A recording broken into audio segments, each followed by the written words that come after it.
Hello, everybody. Welcome to Tuesday's Chat and Craft and Chat. And we're working on our altered encyclopedias. We're doing part 3 of it. So I hope everybody's good.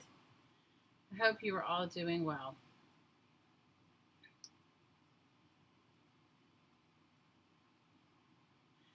So this is a series that we've been doing every Tuesday for the past couple Tuesdays. Hi, Carolyn. How are you?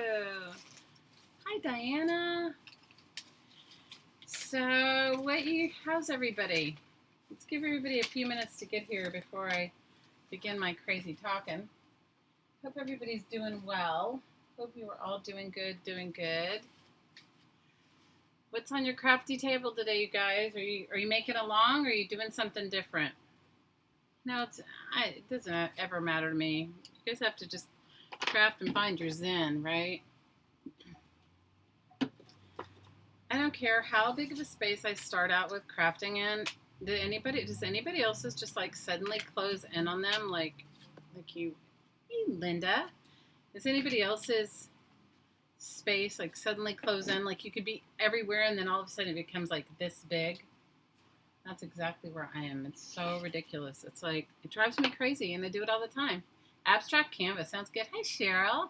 Hi, Bunny. Happy to see you guys. So I'm going to work a little bit on my encyclopedia. While we're waiting for a few more people to come in, why don't you guys all just share where you're from? I live in Hawaii. My name is Shelly, and I live on the island of Maui in the beautiful Hawaiian Islands, middle of the Pacific Ocean.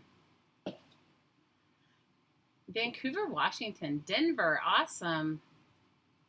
What's the weather like in Denver? Is it cool? I hope cooler than here. It's been ridiculously hot here.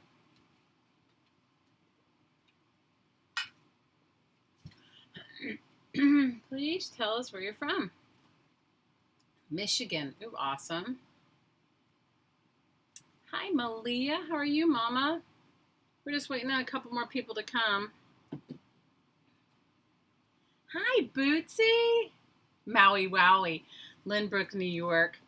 Bootsy, I loved your video, and I told everybody to go over and subscribe, and I'm sorry that people are just ridiculous. You know, you would think the day and age we're in now, people would be more enlightened, but I don't know. I think you find the extremes. People that are much more enlightened and kind and caring, and then you find the crazies.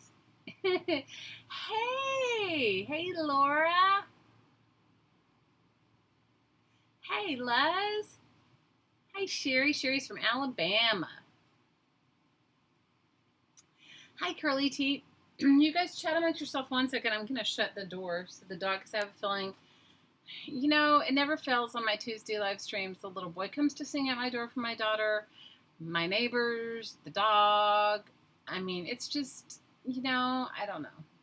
My partner and I were talking about, like, how could I make it so that I could, so it wouldn't be like that. I said, I don't think it's possible. Not with my ridiculous life, but I'm going to shut the door. I'll be right back. Bootsy says, I have really thick skin. 72 years of abuse. Oh, Bootsy, I love you. I love you, Bootsy. You know, I don't know.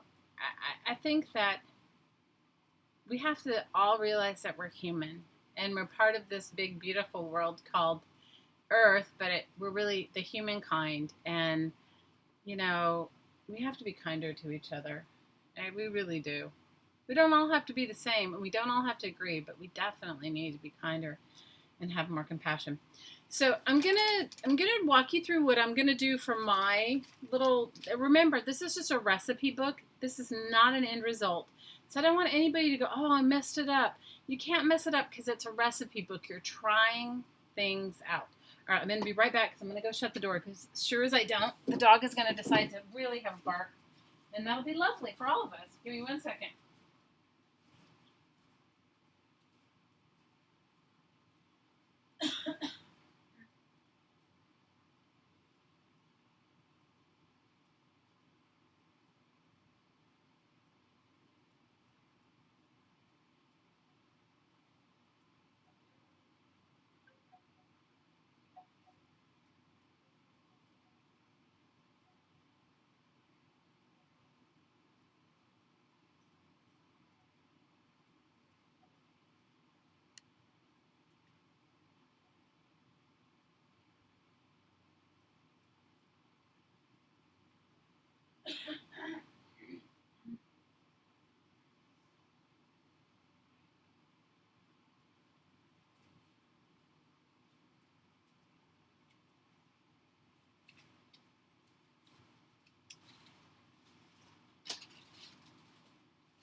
Okay, shut the door. It still gives no absolute promise that the dog won't escape and come through a different way.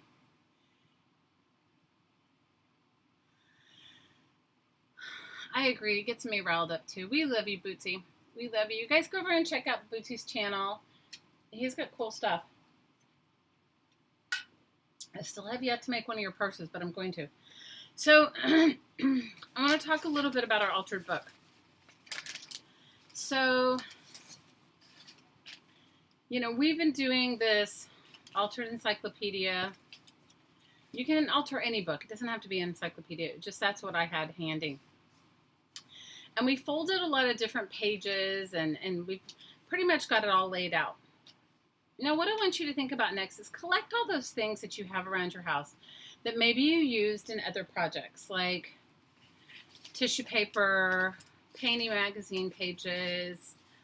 This was the drop cloth from one of my projects. You know, I don't save everything, but I save things that are kind of cool and interesting, okay? So, you know, that's the next step for me. Now, if you want to do something, I know some people like a little bit more organization and uniformness than I do. Meaning, like, you want a vintage looking thing, or you want a pink. It doesn't really matter. So you can get your scrapbook paper and all kinds of stuff. Like, these are coffee dyed maps. This is like the back of an old map that's just like the, you know, index part. That's coffee dyed. These are, hi Angela. These are things that you want to gather. Also, you want to gather some painty papers. And I have a lot of those. You know me and my love for painty papers. I not only have my painty papers, but I have some delicious painty papers other people have given me, which I love too. So I have painty papers. You could use doilies too. I have all kinds of stuff. But I just want to give you guys some ideas. Remember, this is your recipe book. So if you have like one precious painty paper that is like, oh, that's my favorite painty paper, maybe in your recipe book you won't put it. Because I don't know, somebody might have sent me these painty papers, which I love. I love all painty papers. They just look too neat and composed to be mine.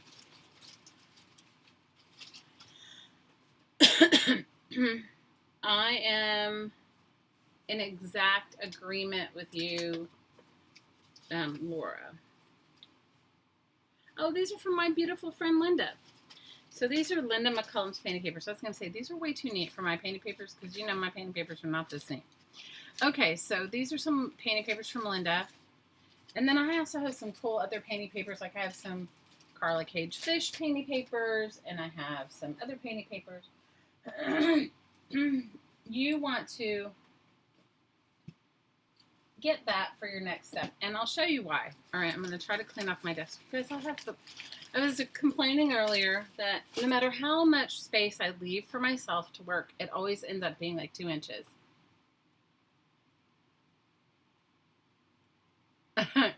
Linda's asking me, is this going to be a real recipe book that is just ratted up? No, you know what? Okay, recipe book is in, hi Meta, recipe book as in, it's not going to be a perfect book. It's for you to go back like a test book. Like a test book, like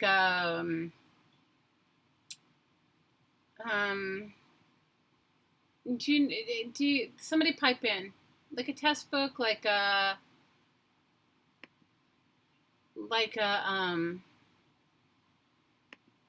somebody else, can you pipe in? Hi Vicky.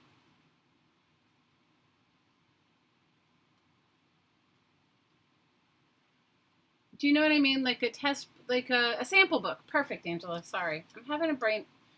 You guys, whatever. I'll tell you about my ridiculous day later on. You guys will have a laugh. This is also a good place that you can use some of your, if you're like me and you have scrapbook paper that you don't really use all the time, this is one of those places.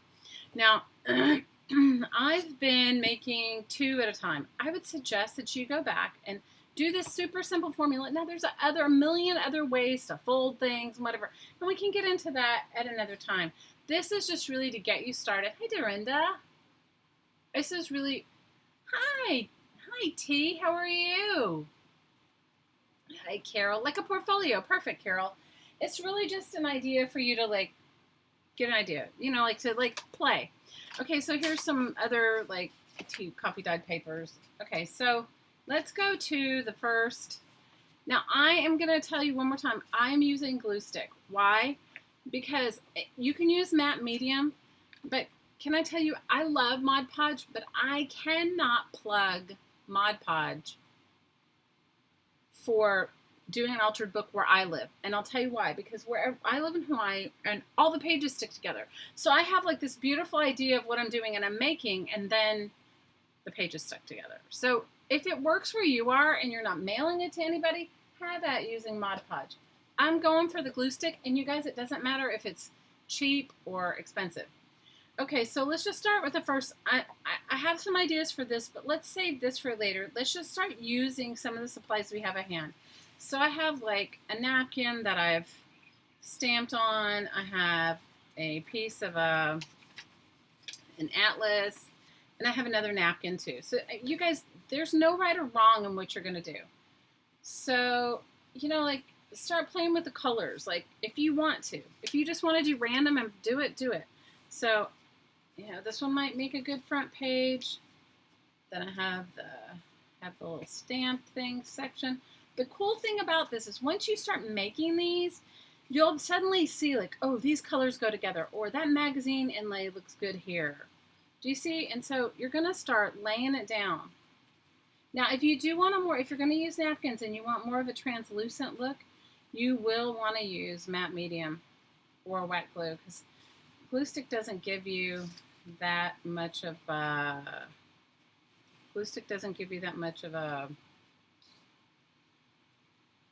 translucence. Hi, Danielle. What's an atlas? You're ridiculous. You guys, they save them for me at the bookstore because I think nobody ever buys them here. And they're all old and falling apart, which I love. They save them for me. They don't give them to me for free, but they save them for me. So that's kind of cool, you know, that they actually save it for me. Are there rules for the chat here? No, there's no rules, and I don't leave the chat up. Just be kind to each other. I don't leave the chat up, so if you guys say...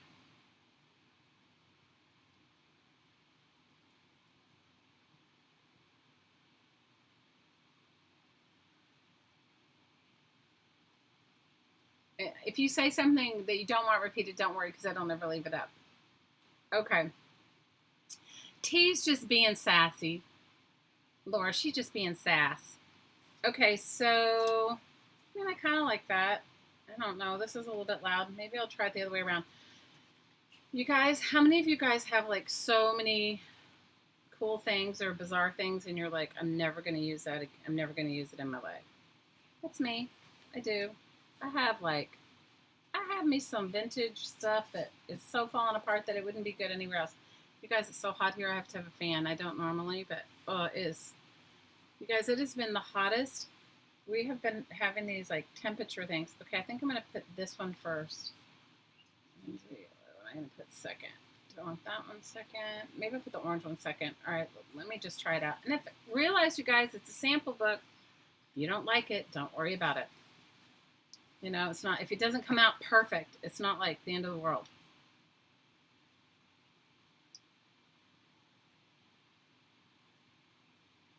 Oh, no. T, you can say any sassy thing. Just be kind to each other. You know, you can say any sassy thing here in our chat. It can get a little risque. Last week I talked about the S word. Last week we were talking about jobs and how they feel like your relationships. Except without the S. Without the S ending in the X. How many of you guys have kids? And it's nothing against those of you that don't, okay? It is nothing against those of you who don't.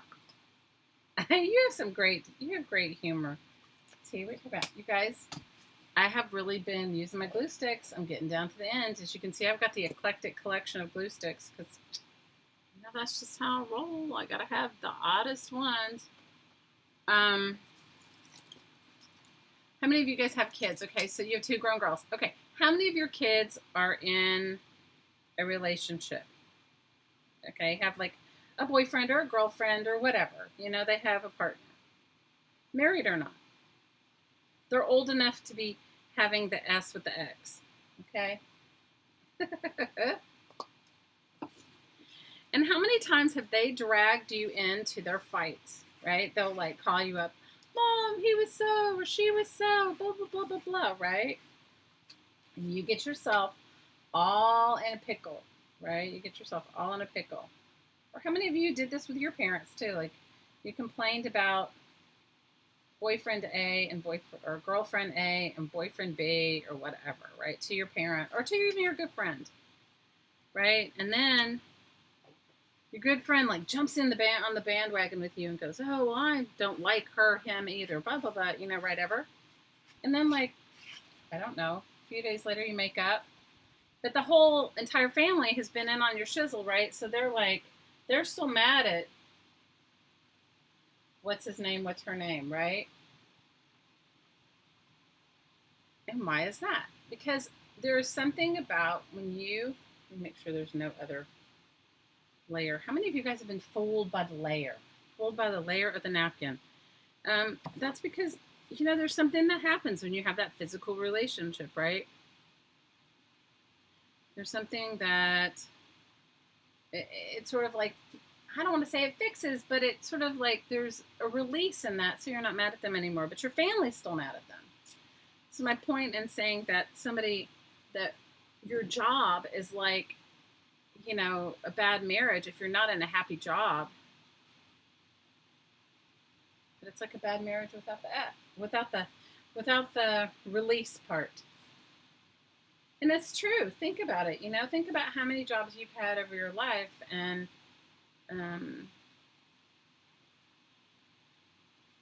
guys, I'm like trying to lay it on my sticky glue, but I wanted to make sure there wasn't like a white layer underneath it. Now you do have to be careful when you're doing napkins because they're thin, right? It's like, what am I missing? The drama's real, right? What did you say, Dorinda? I missed it. When you do have little kids, it is really long. Exactly. So Bootsy's saying, I told my adult daughters not to vent to me about their current because I won't like them, right? And that's just how it works out. But I was saying last week, somebody got offended because I said having a job that you don't like is like being in a bad marriage. And I said, but it's without the release, right? It's without that part of you that releases. And you know, somebody wrote me, that was something, you know, it's just my reality. You guys live your own, you know. I'm just sharing with you that if you can see your job like a bad marriage, especially if it's something that you don't enjoy doing, you can kind of like, you know, you can stop complaining about it because you don't want everybody else to jump on the bandwagon. You can figure out how to get yourself in a better space. But you also need to, when you do break up with that job, you do need to recover from it. Okay, so this is what, these are my 411. Let me move these papers. These are some ugly scrapbook paper that I have, and I'm going to use that too. So, okay, see how I've laid it? This is the top layer. Now I'm just going to cut away. I'm just going to leave just a little bit to tuck under because eventually I'm either going to glue and I probably should have left a little bit more. Eventually I'm going to glue or sew the bottom, but you don't need to cover it completely. Is my point. So it's an experiment. Now, all those white layers of napkins that you guys have, I'm missing what you guys are saying. I'm going to have to go back and read the chat in a second. All those white layers that you have, use your stamps and stamp on them. Now, you could paint you could totally paint your book. But for me, this book is not, the paper so thin is not worth painting. It is like, it'll just work. What? No prudes. Oh, I get all kinds of prudes. People tell you to break up with your job. I hear you. people just wait. Let me see. Wait, she says people tell me to break up with my job, but I'm just after my job for his money. See, exactly. But you know what? It's like when you know that you don't have to be like all like. Guys, I've had jobs where I like definitely needed to break up with them. Oh my god. Ones that sort of suck the life out of you. You're just like, what did I sign up for? And you get lost in them. It is like a bad relationship. Like you lose your identity. You're working all the time. Not taking care of yourself. I'm guilty as charged. Okay, because this is your sample book, you can't mess it up. Okay, so you can use your painty papers this way. Now, if you wanted to do, I know a lot of people are into the vintage. Use your coffee dyed, tea dyed papers. Put them on top. You could even take your coffee dyed, tea dyed papers to the sewing machine and sew a border around them. Sew some lace on them, and then put them in your book.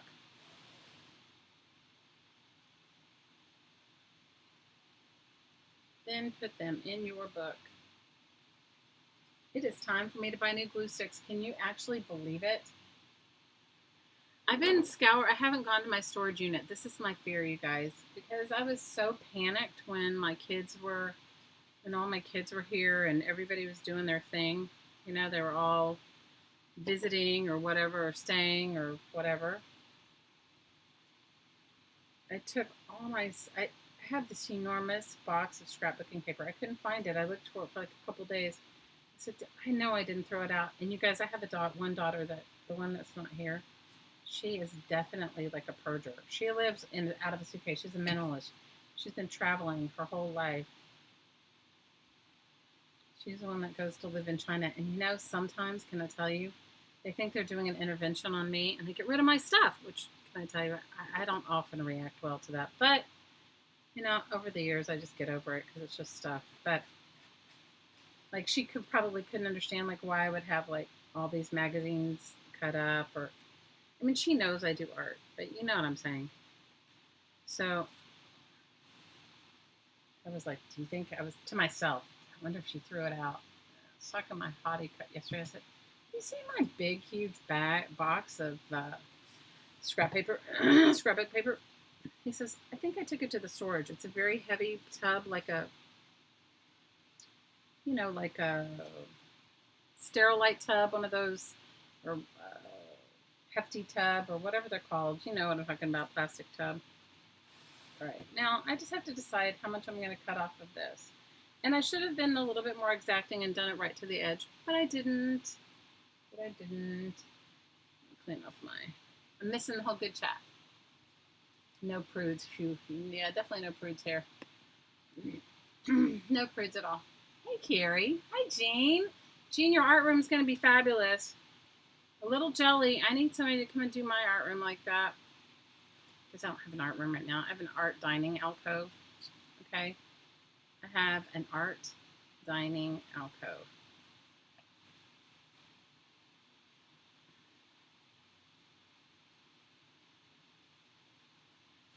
Have an art dining alcove, which is ridiculous. Okay. So that's page 1. And I'm not going to worry about making it all stick down extra perfect. This one's the napkin's on.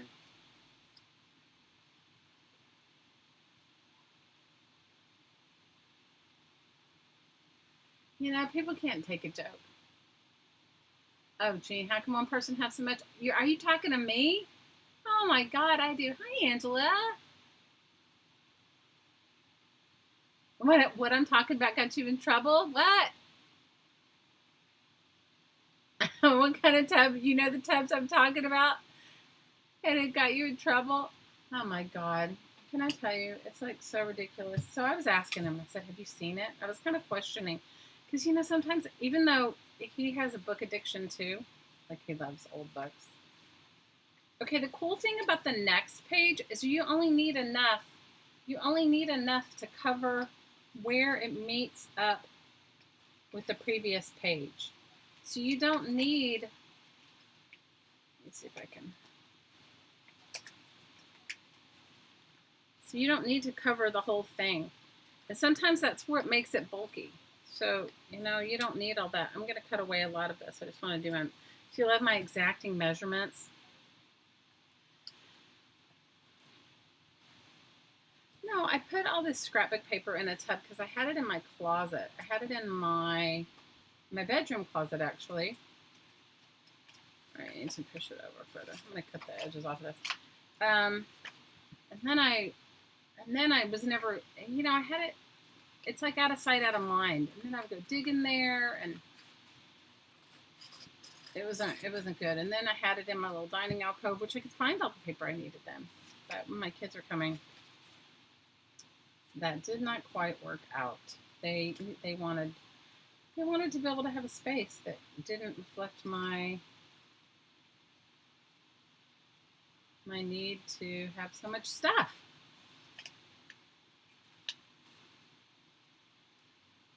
Hi, Brooke. Oh, I'm happy to see you. How many of you guys are going to go to Brooke's? Brooke's having a Brooke's Roadshow. I'm going to try. I just got to find a babysitter. See, it's a little, the pluses and minuses of having grown children are that come home to stay for a little while. The plus is I could always count on her to watch my small one and take her to and from school.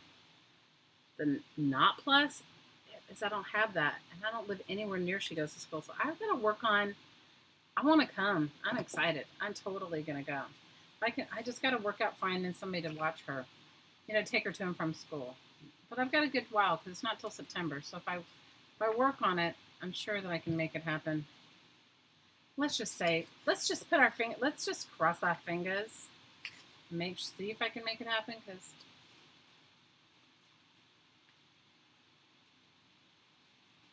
I'm excited. I want to come. I'm excited. I want to come. I'm either going to, I would like to come to the Texas one to see Popo and Bet too. But if I can't go to the Texas one, then maybe I will go. It just depends on who I can find to help me watch my kid. That's really all it boils down to. And my hottie, see, the thing is that we live on a small island, but where she goes to school is in the opposite direction of where he goes to work. And none of it is near where we live. So it's like a whole ordeal. It'd be an ordeal, but we're going to work on it. All right, so I'm going to go ahead and I'm going to put the glue on the back of the map part. Well, let's just say I may, if I can find I had new glue sticks. I'm just hoping that my glue sticks, if I go buy some. Hi, Erin. I'm just hoping that the glue sticks I have are I don't buy a bunch and then they're in storage. Your kids went and grew up. See, Brooke, I have kids that are so far apart in age. Like, you guys know all my shizzle. I have a daughter that's 27, and I have a daughter that's 21, and I have a daughter that's 12, okay? The 12-year-old is the one that, I need a magazine page. Can you believe I don't have a magazine page? Here, I'm going to use this one. I just don't want to get the glue on my book. So my kids are so far apart. Didn't I tell you guys, like, when my oldest daughter got married and I said something about grandkids, and without even missing a beat, she said, "You had your own grandchild."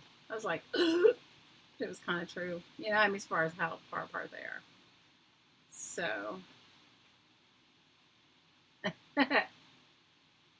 she does go to Montessori. Yes, she does, Linda. How did you know? She does go to the Montessori school that Willie Nelson's wife started. You're absolutely right. And Willie Nelson's sons, one of his, he's got lots of kids, but they came recently and played at a benefit for the school. It was really awesome. Yes, it's that Montessori school. You're going to Virginia in August, 3 weeks with Riley? Oh, that's awesome. Hi, Emily.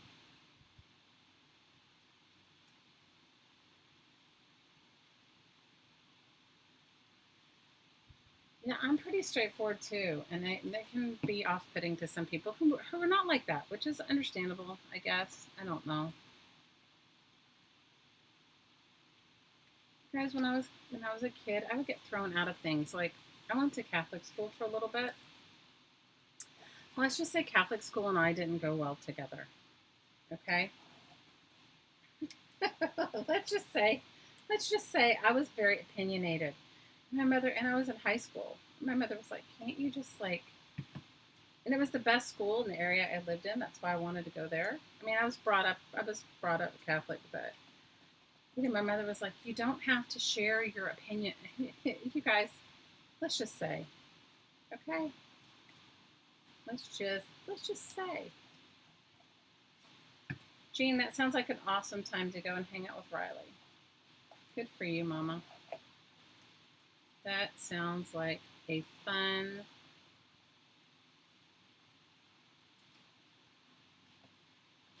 time. All right, I'm going to trim away some of this.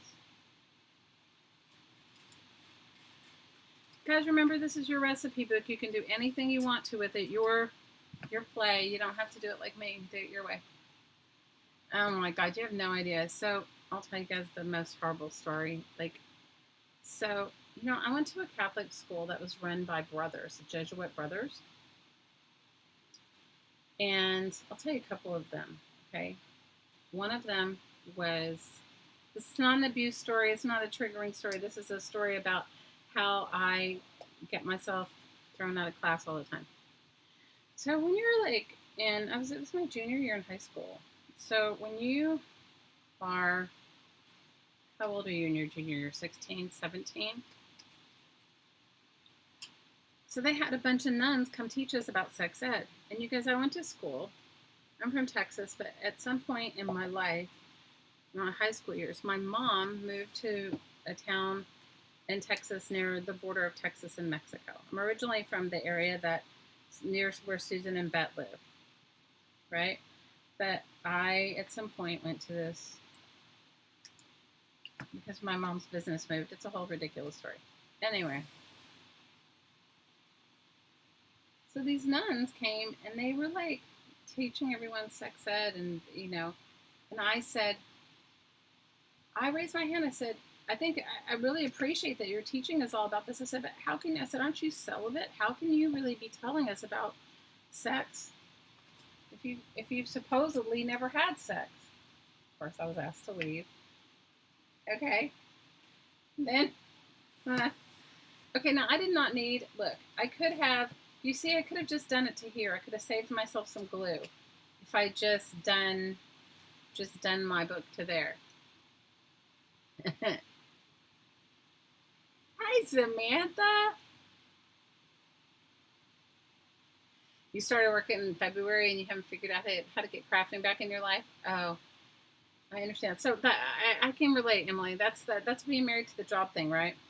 So that was one time. My mother came to pick me up. She was like, "Oh my God," and I was like, but it was an honest thing, right? I mean, I wasn't trying to be a smartass or anything. I was just like, I just had this vision. I'm sitting in the back of the classroom and I see, all these girls that are taking every single thing that these people are saying to like total heart. And I'm like, well, how is that possible?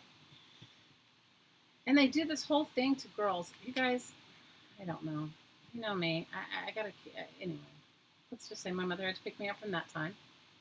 Okay, the other time is they were telling girls that, that sex is bad and that, and it's all the women's fault. And that particular class, there was a brother and a nun in it. So I raised my hand and I said, let's back up here. It takes two to tango. I said, so if it's bad for a woman, it's bad for a man. I said, this is bullshit.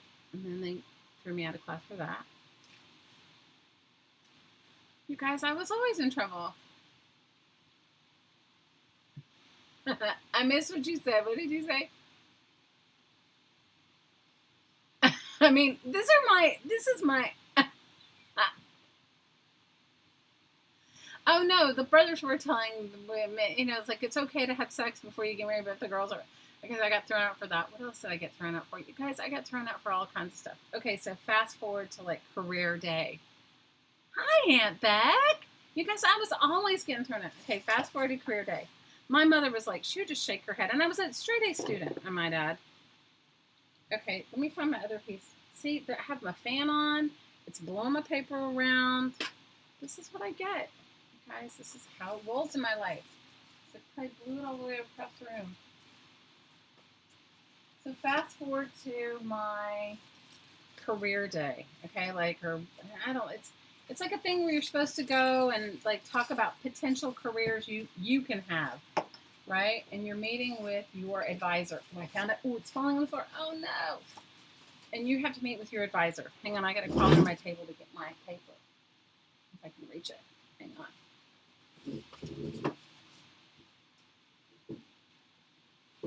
I don't usually craft with my fan on, but it's so hot here, you guys.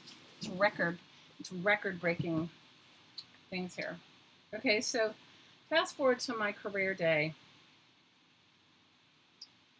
So, and this is like the white sheet of a napkin. You know, I like to use what I have, and it's that concentric circle stamp that I love so much. So you're supposed to meet with your person, your whoever, right? Your advisor. I don't know, you guys, whatever they were called back then. Your counselor, right? That's what they're called, a counselor. Anyway, so I want to have as many circles as I can on my page. So I'm supposed to meet with my counselor. Poor guy. Anyway, so, you know, and it's not just me, it's like all of us. Like, and so it's like and on top of it, you guys, it's like on a Friday. And you know, when you're a senior in high school, and we used to have half days or whatever, and no, maybe I must have been still a junior. I must have still been a junior. So it was career day. And what they do is they met with you all individually, and they wanted to, you know, look over all the tests that you've ever taken. Realize, you guys, I was a straight A student. Straight A, 4.0 average, straight A student. And I was in the band, and I was in the chorus, and in the drama club, and back then we actually had altar girls. I was an altar girl, believe that or not. Anyway, so we're meeting with our advisor, our person, and you know, we're all waiting or whatever, and so like, you know, Mario comes out, and they say, "Oh, what did he tell you, Mario?" So he told me I could be a doctor. Now I just want to tell you something. Mario was a stoner. Okay, he was always stoned. He did not have good grades, and I don't think Mario was like. He was like Mario's like, you know, whatever the brother's name was, which I don't remember his name. You know, said I could be a doctor, and I was like, well, I was thinking to myself, well, that's kind of positive. You know, this is like. That's really good, you know, like he's really telling people like to reach for their dreams or whatever, right? This is what's going on in my head, okay? And then, you know, my girlfriend Elizabeth comes out, and I go, what did he tell you? And she said, he told me to be a receptionist. I said, what? Now, Elizabeth was an amazing musician. She was an amazing classical pianist. And I was like, a receptionist? And I was like, I was thinking, well, maybe that was a joke. You know, like maybe she wasn't telling me the truth. Maybe it was a joke. So for whatever reason, I was like one of the last ones to go in. Not the very last, but that particular day. See, now I'm liking it. It's a little patterny, but for some, but maybe it's good for me. So finally, he gets to like me. And I had asked, so this guy, Henry, asked him what he said. Oh, he said, oh, I should be a surgeon. And, you know, asked my friend Michael, what did he say to you? Oh, I should be a lawyer, right? And all the girls, he was like, and one of them said, oh, I should be a nurse. And I was like, so I got in there. Okay, out of everything in the whole wide world, those of you who know me, now I've always been an artist, but I was a musician. I did all kinds of stuff, right? I've done all kinds of things. He tells me I should be a secretary. Oh, girls, I went off on him. And I said, how dare you? Because it was a private school and it was not cheap. I said, you know what? I said, you don't know me and you don't even take the time to get to know me. And I said, the fact that you would tell Elizabeth to be a receptionist when she's an amazing classical musician, and then you would tell, you know, Mario, who's a stoner, to be a doctor. I said, what is wrong with you? I was not. I said, and people believe you. I said, because you're wearing this Jesuit thing. People believe you, and they believe what you say is real. And I was so mad, you guys. And so I was like, I said, you have no business being a counselor. I said, I was so upset. I said, you have no business being a counselor. I said, who are you to kill the dreams of young kids? And I said, this is ridiculous. And then I said to him, I said, you know what? I said, because you've been so horrible, I said, I said, there is somebody up there watching you. And I said, you know what? And I hope you learn your lesson.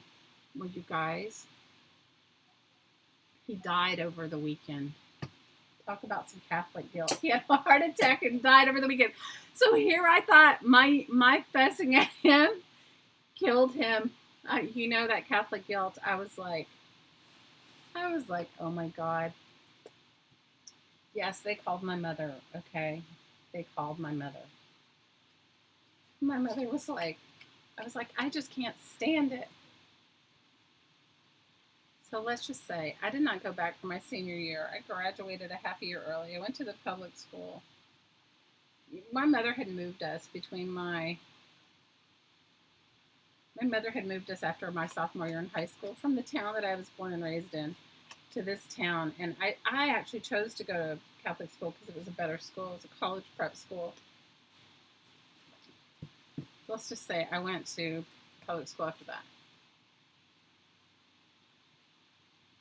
Bootsy, they were still the same. Our grandson hits a 95 average on high SAT. And because your granddaughter, and because she doesn't have his mom. Oh no, because he doesn't have his mom, he said he shouldn't apply to college. Oh, that's horrible. You guys, I was always in trouble. I was always in trouble because I would speak up. I was like, who are you? You don't even know. Like, you guys, I think I was born at the wrong era. I think I was probably, I should have been born probably 20 years earlier. Okay, so I'm liking my test book. I'm liking my recipe book. But you guys, I just wanted to give you some ideas of what to use. Now, I'm going to go back. We're not going to glue them all together yet because we may sew them. I may punch holes and sew them. But use what you have. Don't go out and buy anything. How many of you guys have seen? Don't make her teach you a lesson. Oh, you guys, after that, I went to confession. I was like, I have to confess. I told brother, whatever his name was. I see I blocked it out of my head because I told him that he was going to get his. He died over the weekend and da-da-da-da-da. And the priest that I went to see, this was really young. He started laughing. He goes, Shelly, he had a really bad heart condition. Don't worry about it.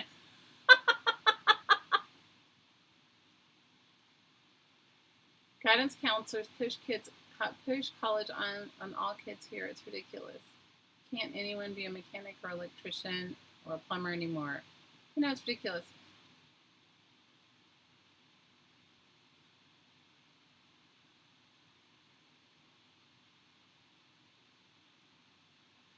Oh, Bootsy, that's horrible.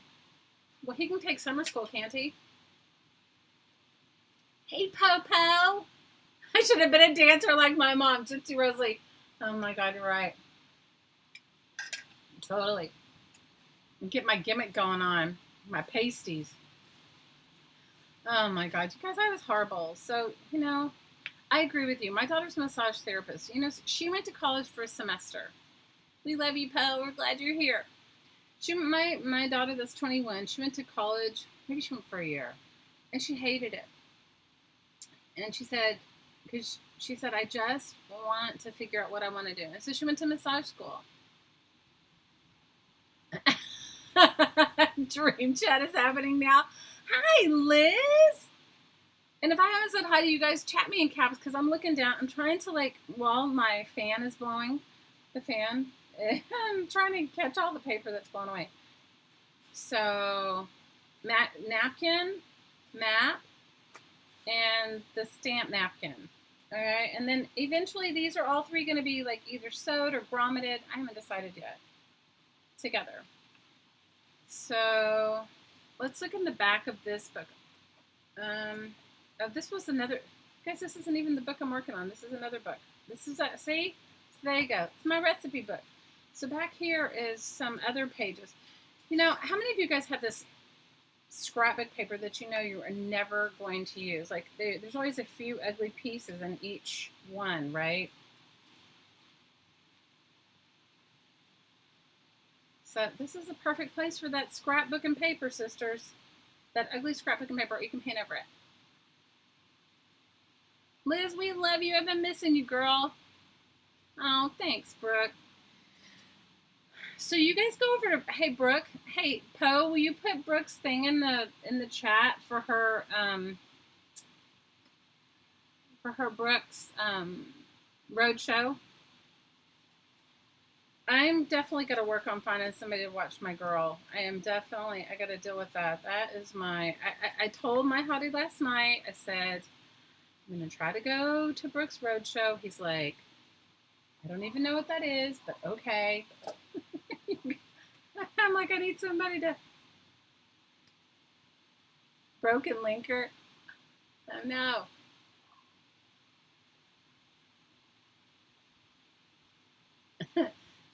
Are there coveted pieces that are hard to use? Are you talking about scrapbook paper or are you talking about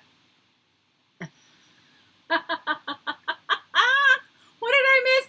Wait, what did you got the chat's going too fast? There isn't any. That's why I can't use it. Oh, okay. You guys, I have so much ugly scrapbooking paper. How many of you guys? None of you guys have ugly scrapbooking paper. That cannot be true. And you guys, I don't buy scrapbooking paper anymore. Or if I do, I buy it in those really tiny 6x6 sheets. How many of you guys do that? Now, I think I'm going to cover this whole. I might not cover the whole thing up, but I might because my page has a big old wrinkle in it.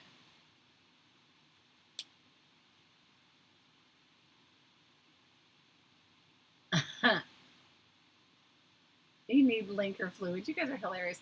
Well, you know what? After we do that, after the chat's over and everything, I'll go put it in the description box at the bottom.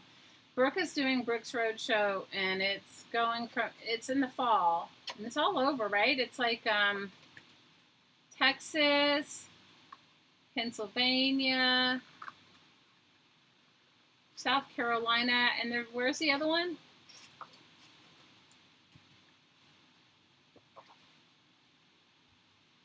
I may not do the whole page, but I don't know.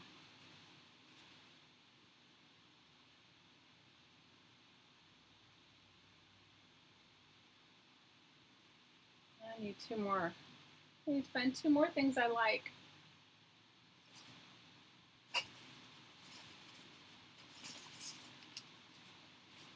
Let me use some of the painty papers I have.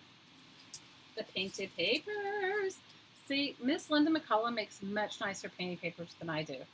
Much nicer. She is a painty paper aficionado. And if you guys don't know her work, go over to our Crafting Mamas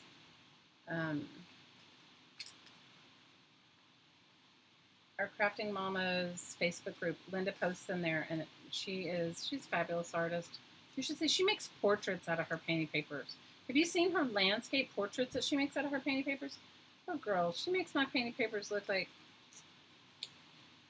and I love her. It'll make me happy to have a piece of her painty paper in my book.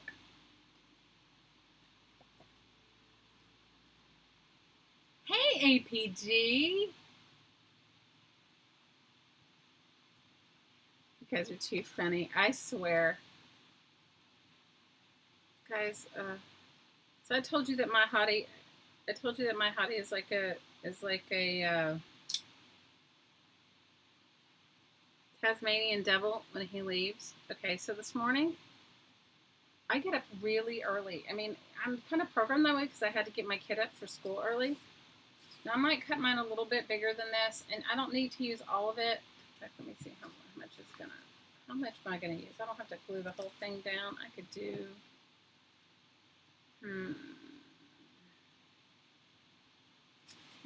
I don't know. I'll figure it out after I cut it out. Anyway, so my partner gets up. I get up really early. Does anybody else have somebody like this in their life?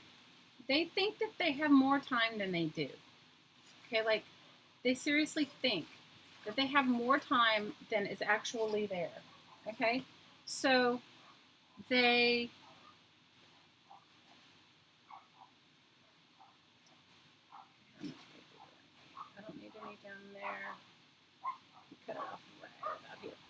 So he, every single day, I say, what time do you have to get up? And he'll say, like, whatever time he has to be at work.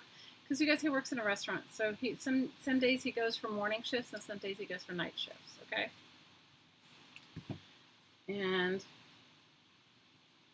so I was like, well, what time do you have to be there? And he'll like tell me whatever. Now, really, I'm asking him for me. Okay. I'm not asking him for him. I'm asking him for me.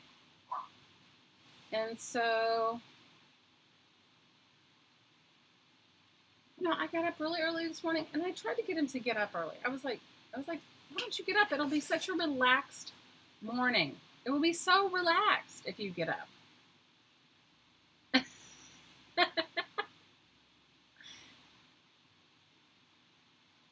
Time is an artificial obstruct for more what? I missed it. Wait. So Liz says what? Time is an artificial obstruct for those peeps. Oh my God. Bet does it to you and it drives you nuts. Oh my God. Okay, so I'm trying to learn. So every day I'm like, please give me patience. Okay, please. I'm like, please give me patience. Please give me. Oh, Aaron, you're lucky. Chris is the opposite. If he's not 20 minutes early, he's late. Oh, you're so lucky.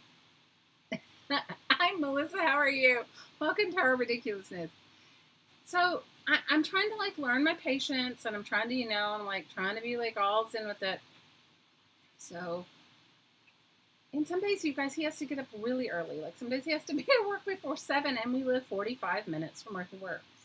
And you guys, there is only one way there and one way back, and it is 35 to 45 mile an hour, one lane in, one lane out. Okay. So it's not like, and anyway, I mean, there's a cliff in the ocean. Okay. So it's not like you can't hurry it up. So this morning he was like telling me whatever time he had to be there. And I was like, okay. And I said, well, why don't you, what if you get up a little earlier? And I said, because I said, this is what I'm thinking for having for breakfast. Would you like that? Because I told you guys he's doing this keto diet with me. Not that he needs to. Okay, his ass did not need to. Bet was late to the hospital when she had her baby. Oh my God, that would be him. Okay, totally. You guys, he did not need to do this keto diet with me, but he has been doing it. You guys, he's lost way more weight than I have. He is now, remember we were talking about his pant size last week where he was like a 30, he went from a 34 down to a 32 to a 30. Now he's a 29, okay? You guys, I don't even know where this weight's coming off of him because he did not need to lose weight, but he looks really good. He looks amazing. He actually looks really good.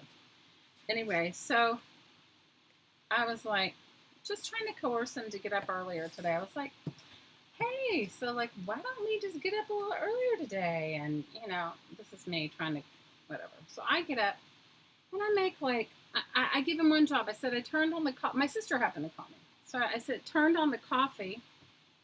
And I said, I turned on the, hot pot to make boiling water. And I said, why don't you make a French press full of coffee? And he's like, okay.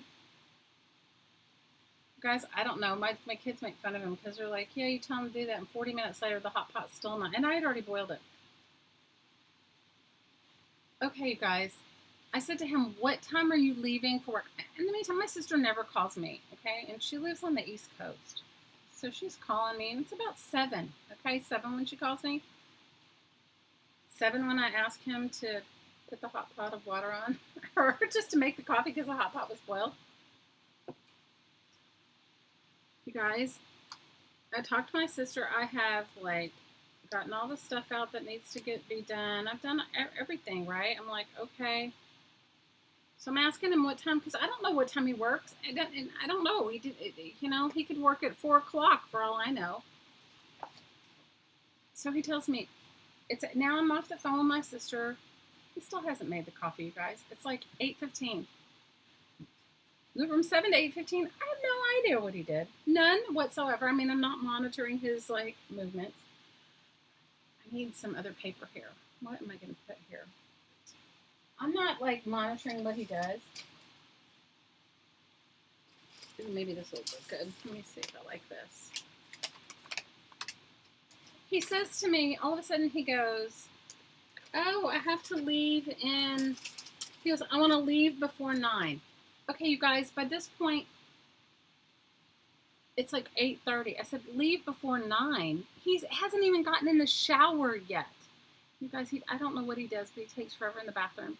Don't know. I mean, I'm serious. It's like he has no products, but he, like, I don't know. I'm like, oh my God. So I'm trying to, like, and he tells me, oh, I'm just going to have, finally he made the coffee. And I go, forget the coffee. I'll make the coffee. And he says, I'm just going to have, because he'd made steak, or I'd made steak a couple days ago. So I think he goes, I think I'm just going to take some steak for, oh, something with some glue in it. Because I think I'm going to just take some steak for lunch. So I'm like, okay, but that still means it needs to get cut up and put in containers. So I said, well, let me make you some coleslaw or something to go with it. Sometimes, do you guys ever try to make like enough food so you don't have to cook again? That's me. But for whatever reason, my family, like, the more food I make, they think that they should eat more. Does that make sense? Like, oh, there's more food, so I should eat more of it. Or, I don't know. Maybe I'm the only one like that. Okay, I like that one. I think there's another one that I like better.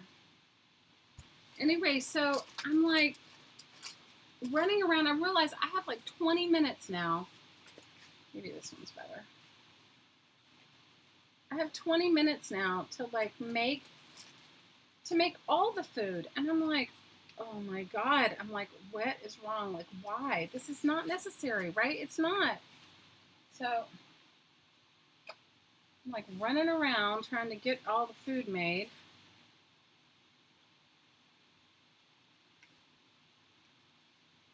And he's like, I'll just have a coconut. I'm like, what? You guys, a coconut is a perfect keto food. So I'm like, I made him a frittata. I made bacon. We have a little air fryer, and I have to tell you, I love it, especially for mornings like this where I needed help. So I made bacon. I'm gonna like that. I made bacon. I made him a little frittata, and then I made coleslaw. I had cabbage, and I was just chopping it up. He bought me a new food processor, and so I was chopping it up, all the different kinds of cabbage, and then I was going to put I put sesame oil on it and lime. It was actually really good. Sriracha, cut up his steak, and you guys, I was out of my mind. Then I asked him, I said, I need you to help me. I can't open this food processor. It was so, I got it together, but I couldn't open it up. It had like a suction to it. Guys, he broke my food processor. I was like, oh, I was trying to explain to him, you can't hulk it. No, you can't. Oh, whatever. It was brand new. He's like, well, I'll just take it back. And I go and say, what? That you hulked it? That you like forced it open? Oh my God, you guys. When he left, you know, seriously, if I was a drinker, I would have had a drink. I'm serious. I was like, oh my God. And after all that ridiculousness of cutting open a coconut, how many of you guys have ever done that? That is not an easy feat. We have a huge machete. Guys, please. I live in Hawaii. And he's obsessed with coconuts. I mean, I like coconut and everything, but like, I don't look at it as a meal, but you know, whatever. Because, you know, he's the kind of person that does his reading, you know, like does the research kind of thing. So he researched his coconut to know that it's the perfect keto food because it has the right amount of fat and whatever. You know, I don't know, you guys. So all of a sudden I sit down to finally have my very cold cup of coffee because he's like run out the door after I packed breakfast and after I made breakfast and lunch. And he broke my food processor. Ran out the door. He runs out the door and then he calls me. I'm like, what? What? I missed it.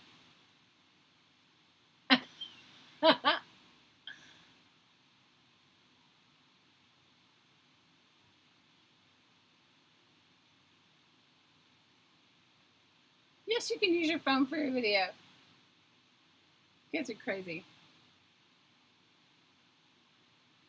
he calls me and he goes, what? I go, what? He goes, I left my coconut. I'm like, oh my God. I was like, dude. He's like, I'm going to turn around. I go, no, do not turn around. I said, do not turn around. I said, you have a 5-egg frittata. You have, I don't know how much steak. You guys, a whole steak that I cut up. I don't know how big it was. It was big. I said, you have 5-egg frittata, a steak, and I said, you don't, oh my God, you guys. So that's my morning. I said, do not turn around. I said, you can have the coconut when you come home. I'm sorry, I'm missing all the chat. Hey, Joyce. Yes, he eats 5 eggs. 5 eggs. 5 eggs, and I put zucchini, and what else did I put in it? It had zucchini, and it had, I think I'm going to cut this in half. This is like the thickest. Do you guys ever get like the thickest scrapbook paper and you're just like, what in the heck is this for? Yes, I made them 5 eggs. Cut it off down here. I said you have 5 eggs. I made it with zucchini and onions and garlic, and then he likes spicy stuff, so I put hot sauce on it, and then all kinds of different kinds of hot sauce, sriracha, and his favorite one is this. Is it Roy's Red Hot? Is that the one that it's called? It's like it's got a guy's name on it. I think it's Frank's Red Hot. See, Roy, you got me thinking about you, man. Roy's Red Hot. Frank's Red Hot. I put that on it, and then I put goat cheese on top of it, and then I made him bacon. So he did not need his coconut. Guys, whatever. He wears me out. I was like, I seriously, when he left, I was like, oh my God. It's like, I need like a break.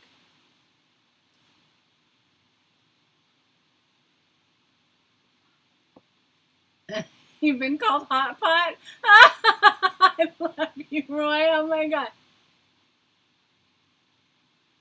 AP Jesus, her husband drinks coconut water every day, and sometimes even more. Oh my God, you guys, yeah, but does yours have a machete and go out? Does he have a coconut dealer? Okay, you guys, we have a coconut dealer, all right? We have somebody that lives in the jungle on the other side of the island that we meet in random parking lots because sometimes his car breaks down, the coconut dealer. He brings us coconuts, and he's like, how many do you want today? Or how many do you want this week? 20? It's, you guys, my life. It's just so ridiculous. If I ever get it together to have my version of Brooks Roadshow, but right here in Hawaii, I will treat you all to the coconut dealer. Having fresh coconuts every day is very nice. But you guys, they're really hard to crack. You have to have a really good machete. But that was a whole other story, okay? That was the Ace Hardware debacle. The machete debacle. You have a lobster dealer? Just make him a pot. Poe, guess what? You can't have chickpeas on this diet. You cannot have chickpeas. You can have like no beans. You can have black soybeans. I know, you guys, I make the meanest chickpea curry. I love chickpea curry. Oh my God. Okay, I'm liking that one. What do you guys think? I mean, it's just, it doesn't have to be perfect. This is Carla. I think these are Carla Cage Fish's painty papers. This is Linda McCullum's painty papers. This is my scrapbook paper. So that one's done, and this one's done. Okay, and then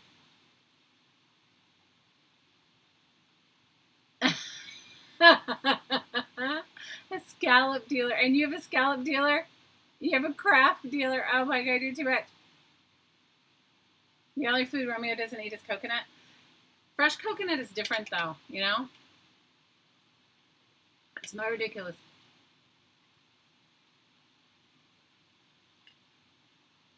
You miss cheap food?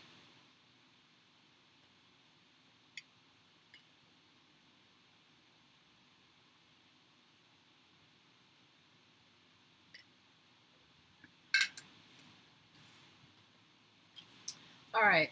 Let me see what I'm going to do here. Maybe I'll work on my other book because I still have, this one is like, This was a different one that I was doing, you guys, and this one even has like circles in it, and that we'll do on the next book that we do.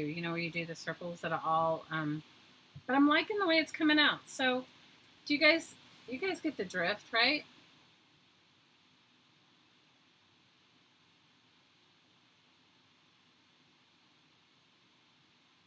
Hi, sweetheart. How are you? Tell me your first name. I know you told me before, but because I'm terrible with names. So I'm liking that one. Where's my other little book I was working on? Because I have multiple books going on at once. That was my morning. I felt like after the whole debacle of when he told me he was going to come back, I almost cried because I was like, please, it's like, do you guys ever get like that? Like, you just need your downtime. You're like, okay, that was all great and everything, but I need my downtime now. I need like I've done my whatever I'm doing. Just need my like morning. I just need like a minute. That was how it was today. I was like, I just really needed it. I was like, seriously, you're coming back? I was like, I almost cried. All right, so I need bigger papers for these. You did it with me? Oh, good. Well, I'm going to do this book. See, you guys, I have like 4 of these in progress. And so I'm going to work on this one too. So this one is the one that we finished. That was the one that was in progress that has holes and other things that we didn't do in this book. But we'll do it at another time. So I need papers for this. What's kind of cool is that if you're into the vintagey thing, if you can just lay your book out like this and use your scrapbook paper or use your coffee dyed paper, you could make this really beautiful by putting your tea dyed or coffee dyed paper and then putting lace right there. And then doing the same thing with this one, and you could do them in different colors, so you get the idea. What did I make? Oh, wait, I'm missing all of it. Texas does have really good food. I don't know why. Why does Texas have really good food? Texas has the best Mexican food ever, and also the really good seafood if you live where I did. Okay. Let me see, what did I miss? Let's see. Oh my God. Bootsy says he ran into a friend who just transitioned from man to woman. First time I'd seen her since her complete surgery. She was wearing a bikini, so of course the first place your eye goes is, well, And then they sold Whataburger? What? I love Whataburger. Oh my God, I love Whataburger. If you guys get to have a Whataburger, have one. Oh my God, that would be our like a Friday night go-to, Whataburger. I can't have the fries, but their burgers are amazing. You can have the burger without the bun. I would love that.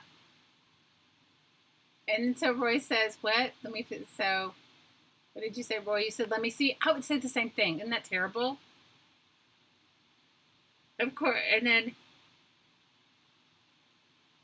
you turned to your grandson without thinking, and I said, so.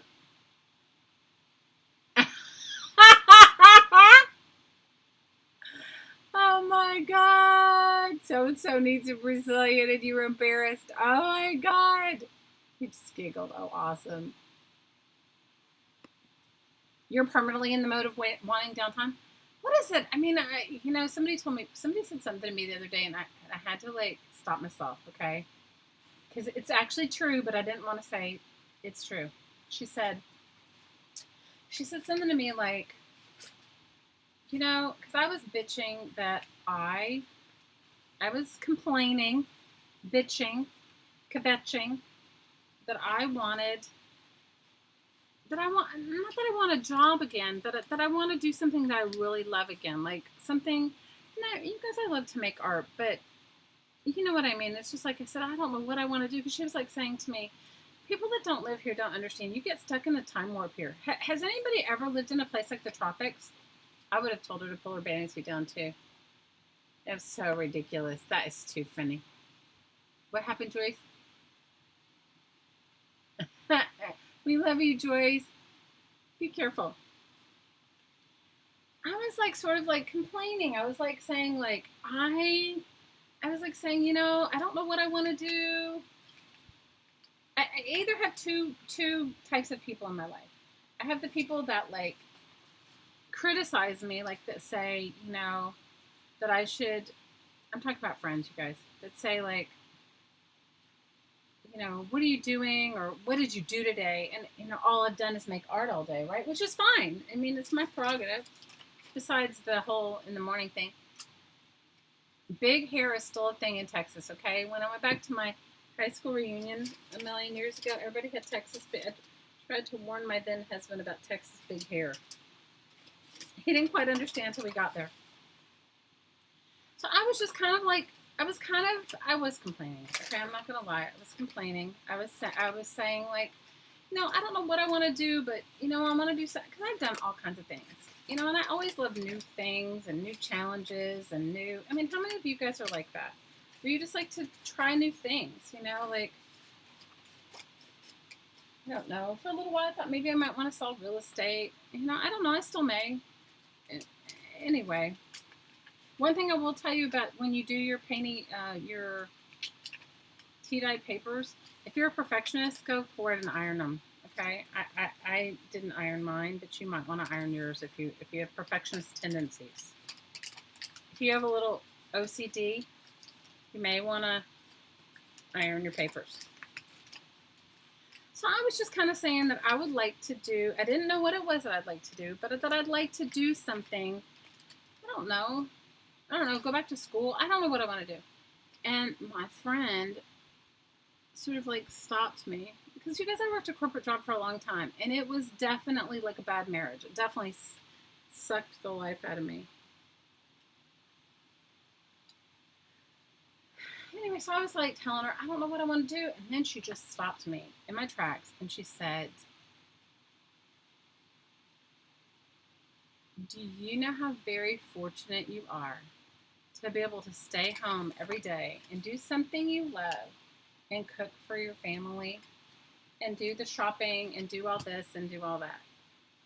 And I just stopped for a second. And she said, there's many of us who would give anything for that. And here you are complaining. And I was like, okay, I get it loud and clear. And I love my family and I love cooking for them. Not all the time, but I do cook all the time because, I'm the better cook. Not because, trust me, if somebody, when their daughter was here, she's a really good cook. I loved it when she cooked. But I just thought, okay, I just need to back it up a little and be a little bit more sensitive to who I say that to. Oh, good night, APG. Love you. Oh, love you, Brooke. Have a wonderful night. Hope you have a wonderful night. And hopefully I'll see you in Texas. And not too soon. So, I don't know. That's just where I'm at. Like, and look, I think sometimes being a stay-at-home parent is like the hardest job because if you don't have any sort of social interaction outside of your kids and the parenting thing, it can be hard. Oh, good night, Brooke. Night, Jamie. Love you, girl. APG, isn't this week before you go? Isn't this week when your live thing is? Hey, Cindy. Isn't this APG before you go? Isn't this when your live, your video goes live Thursday? Am I wrong?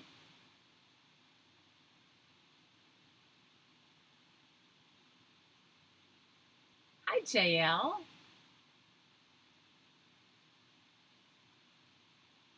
So you guys go over to APG Jamie's channel. She's doing a live. I think it's this Thursday, but guys, live in the tropics and you just kind of go mindless.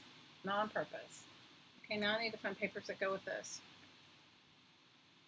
And I do have a box of did I bring my box of napkins in here? Of course not, because that would just make my life just way too easy.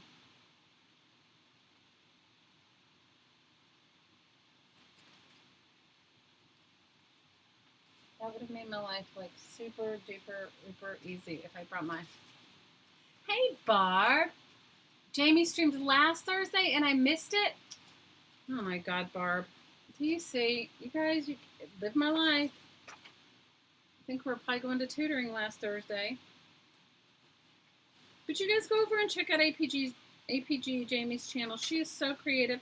She's a fellow Texan, and you will love her. She is so wonderful. I love her, and she is super fun.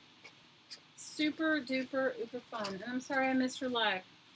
Guys, I'm like, I don't know. I don't know if it was better with school in or school out. Because can I tell you, sometimes I don't know, like, what I'm doing. Does anybody else have that issue? Okay, let me see if I like that one better. You guys do these your style, though. If your style is vintage, do it vintage. If your style is,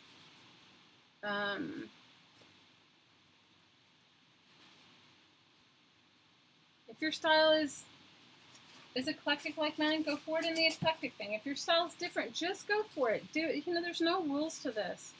So go for it. Go for it, go for it. I'm not liking this map. I thought I would, but I know I have an atlas near here because I brought one down. You guys, the problem is like none of my stuff is close by. It's all in the other room. And so sometimes I think I have my stuff here and I don't. And I don't, and I don't. How are you, Miss Barb? How are you? This is a really old atlas, and I love it. I don't think I paid very much for it. Maybe $1. It's called a Goods World Atlas. But you guys, the pages are so brittle. Like, look, the cover's already falling apart. Maybe they gave it to me because the cover was falling apart. So I love it, but the pages are so brittle. They're only good for like collage or stuff like that. You're good. Oh my gosh. I hope you guys are enjoying making this book. I've been enjoying making it. For me, it's been... I've made so many altered books, and some of them I make into mini albums, or what you would consider a mini album. Which is not really a mini album, but it's a... I just want to see if these colors go better. Seeing as it's my book, I can do it any way I want.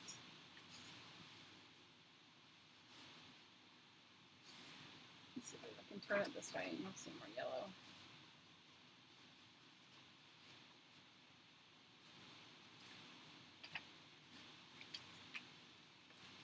I'm going to cut this part off and see how it looks. Who lives in Alabama? Barb lives in Missouri. Hi, Patricia. And Sherry lives in Alabama, and Curly lives in Utah.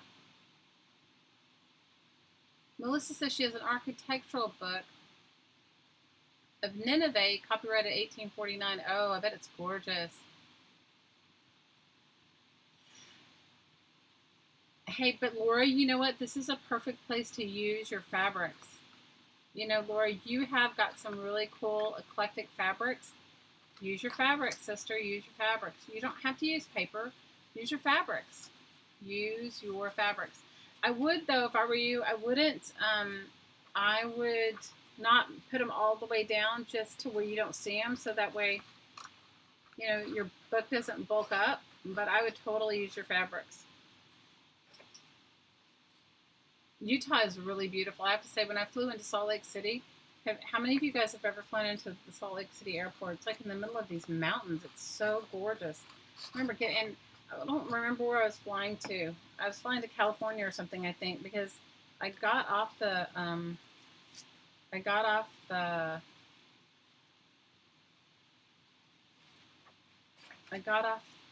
of the plane, and I was just like, it was so gorgeous. I was like, oh my gosh.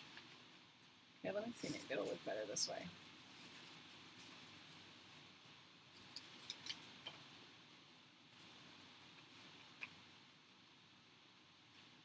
This one's not big enough. That's why I didn't do it that way.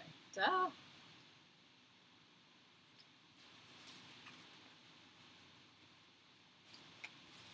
I need a different paper on the front. I'm liking that a little better. Because you realize it's only going to go from here to, let's see how far it's going to go. You have to rebound. You need to have it rebound or restored. Oh, wow. That's really cool, Melissa.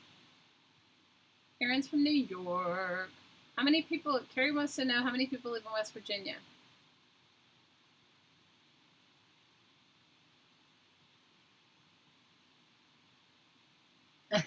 Barb says she flew into Salt Lake City in turbulence, and she was into deep bargaining with her higher power about landing safely and all the things you would do better in your life. Oh, girl, I've been there. I have been there. One time I went for one of my friend's birthdays. One of my friends was like, she really wanted to go to, I don't know, we used to take a girls' trip. And so she was like, there were three of us, and we were all going.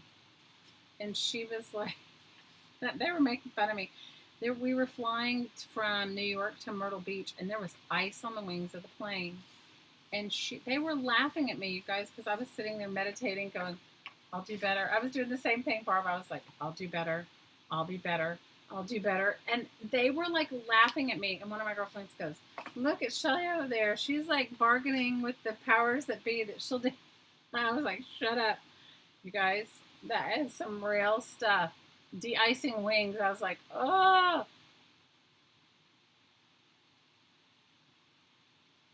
So Laura says, in 2006, she and Romeo did a sweep of some sites, Grand Canyon, Bryce, and we stayed at St. George. Oh, it's beautiful. Bryce Canyon is so beautiful.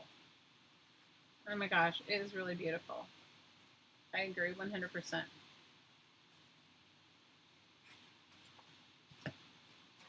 I totally, absolutely agree. But now do you guys see why I say these are like your recipe books? You can do whatever you want, and you can figure out as you're doing it, you can go through and you can go, oh, I think this looks better than that. I like this better than that. And it doesn't have to be perfect. Laura says her dream is to live in the Southwest. Hi, Jennifer. You live in Savannah? Ooh, good for you. It is a good trip. I agree. You know, Barb, I don't like to fly in turbulence either. I don't like it. I don't, you know.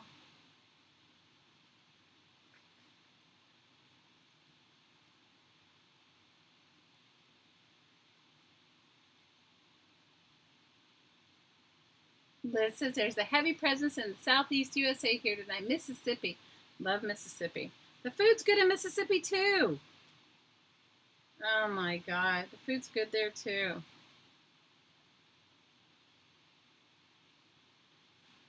How many of you have had really good Southern cooking? Oh my gosh, there's nothing like really good Southern cooking. Nothing like it. So good.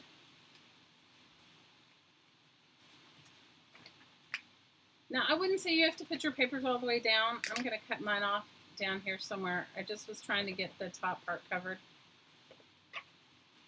If you want to, you can. It just will bulk your book up. It will bulk your book up. You grew up in Georgia. You love some Southern food. Oh, yeah. Hi, Kathy. Your mom is from the South? There's two Kathy. Kathy's World and my friend Kathy Cosser. How have you been, Mom? I've been thinking about you. You're a flying chicken. Oh, my God. South Carolina. Ooh, they make the best barbecue sauce in South Carolina. Where do you live in South Carolina, Aunt Beck? How far away from Myrtle Beach are you? My dearest friend lives in Charleston, and I try to go see her once a year. My sister lives in North Carolina, so. I am your friend, Miss Kathy's World. I am totally your friend.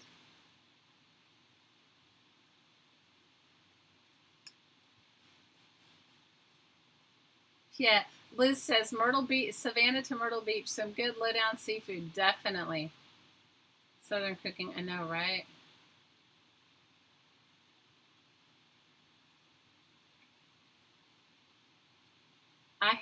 Melissa, I'm the same way. Melissa says she uses recipes more of like a guideline, and once she cooks dishes enough times, it's more from scratch.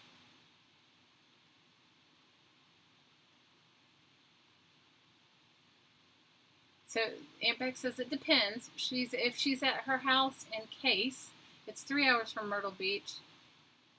But from here to your cottage in Greenville, it's 5 hours. Oh, I've been to Greenville. You know what? I actually went one of my most favorite metalsmithing teachers of all time teaches at Greenville. And I went to take a class from him. His name is Bob Evendorf. And if you guys look him up, he is like, you guys, he's amazing. He makes stuff out of like all kinds of stuff. And he teaches in Greenville. And I've been many times. I loved it.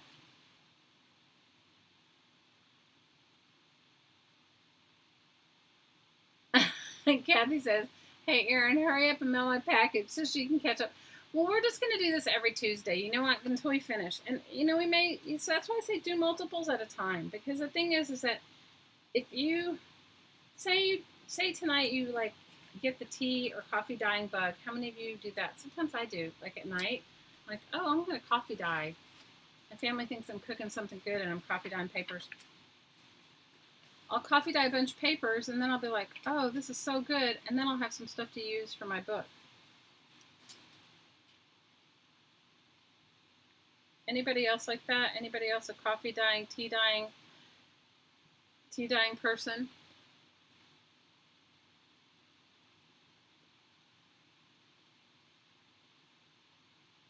I don't know if I've had chicken bog. What's chicken bog? I don't know. Maybe it's called something different where we're from.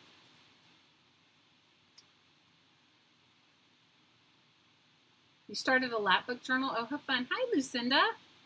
Lucinda says her grandmother was a great cook. She cooked by guess and by golly. I can relate to that.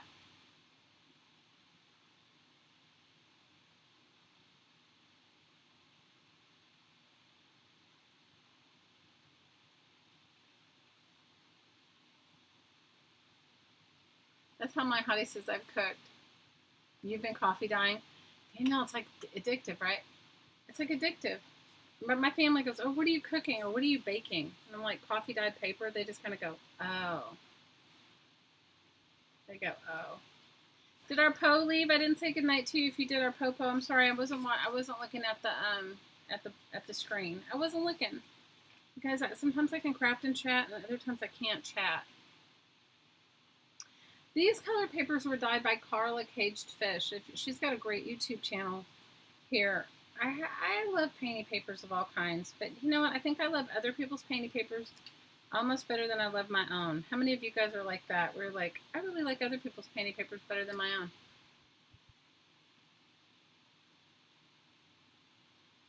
Malia dyes 4,000 sheets of coffee paper. Oh, Malia, I need to come to your house.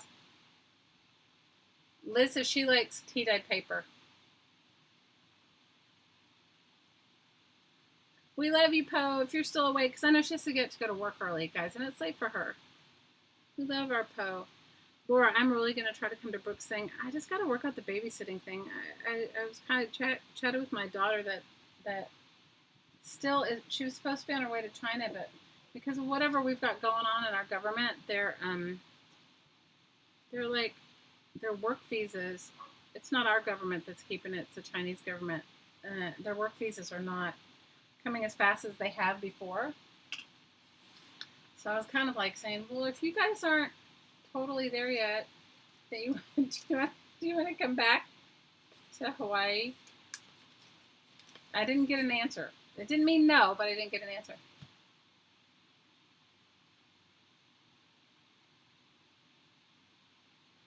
Yeah, Melissa, I did. If you go back and look at if you go back and look at the first two parts, I didn't glue all of them together, but mine are so thin. You have to do it based on your own book, because the thickness of your book is different. So it's best that you do it by your own guideline. This is like a 1950s encyclopedia, so it is big glue booger. Just what I needed. Here's my credit card. This one is so super thin, like onion skin paper. So I did glue some of them together, but I didn't. Some of them, like these, I just tucked down, because you know what? In the end, after we sew them together, you don't really need to glue everything down. And so I'm gluing the paper on top of it because it's thin. You'll know after you've gotten it together if you want to glue more down. I just find that for me, gluing, I did glue some and I did tear out some. I did a whole formula for myself, but you have to look at the book you have. Because like I said, every book, I mean, maybe if we were doing the exact same book, it would be the exact same thing, but, we aren't, so I guess we could if we all got a 1952's, whatever kind of encyclopedias these were. And I am not going to waste all my painting paper, so I'm going to cut it off down at the bottom where it doesn't show, so I can save my bits and pieces of painting paper. Your book is thicker than mine, and you glued 2 or 3 pages. Liz is saying she floats 20 or 30 pieces of paper in her tea and coffee dye process in a Pyrex dish. You guys know how I do it? I'm like so down and dirty. I don't do mine like, I have a industrial spray bottle, like the kind you get for cleanser. And I put instant coffee in it. Because I find for myself, instant coffee works best. Everybody uses their own kind of coffee formula, but I get darker pages if I do instant coffee. How many of you guys find that? Okay, I need one for the front. I'm going to go ahead and glue these down. And I spray mine. I layer them and I just spray them one on top of the other. Maybe I'll put 15 pieces, one on top of the other. Guys, I cheat. Put them in the oven. Put them in the oven. I set the oven for like 250. Put them in the oven. Spraying them one on top of the other. And then I let them in there for just a little bit, and then I flip them over. I'm a cheater. I'm a coffee dyeing paper cheater. I have done the long term. I've also rolled them up, put them in rolls, and then put a whole bunch in a pan and floated them. Thanks, Laura. You guys, how many of you are like, you need immediate gratification in your crafting? I'm kind of like that. But also, too, it's like hot here, so, although I have, and that's why I bake mine in the oven. I'm sure there's a better way to do it. I think, like, somebody told me that Nick the Booksmith, although I have not seen her dye papers, but somebody said there's a video on Nick the Booksmith dyeing papers. She dips hers into some sort of a Pyrex dish, and then she lays them out on the table. So does she have like I haven't watched it, but I should go watch it. Somebody was in one of our chats that was telling us about it that said she does it in a really cool way where she lays it out on, does she lay it out on drop cloth? She must lay it out on something.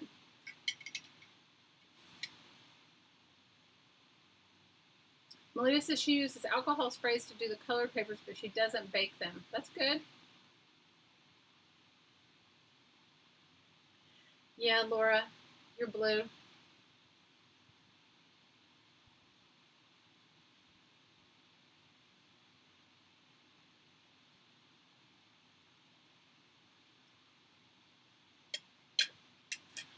I haven't watched Nick in a while either. I don't even know what she's up to. Can anybody want to give me the 411?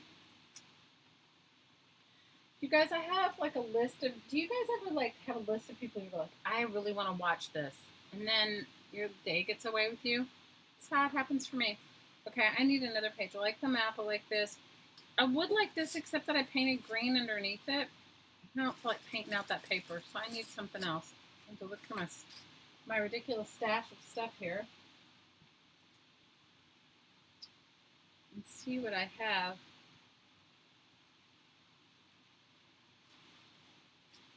I'll let that dry for a second. I'm going to go grab my box of napkins. Carrie says she dries hers outside in the sun. And Anne says she goes to the Dollar Tree and she buys a $1 baking sheet and she uses instant espresso and she dries them in the oven. Yeah, I kind of do something similar. And I also have a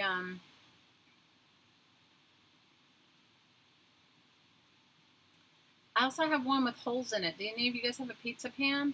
Hi, Amberly. How's your mama, Miss A? Jennifer's sharing some stuff too. I don't know what she said because I missed it. I'll have to go back up and look. I'm going to go. I thought I brought my box of napkins here, but I didn't. Guys, this is how my life rolls. I'm telling you. I don't even remember what distracted me before I sat down, but something did.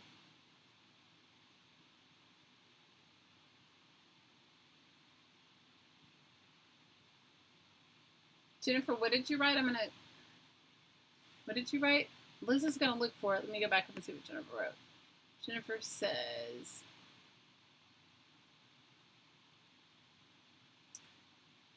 Amberly's making homemade pizza. Ooh, I want some. I haven't even decided what we're gonna eat for dinner. It's like ridiculous. I don't even know. I don't even know what we're eating for dinner here in our house. No idea.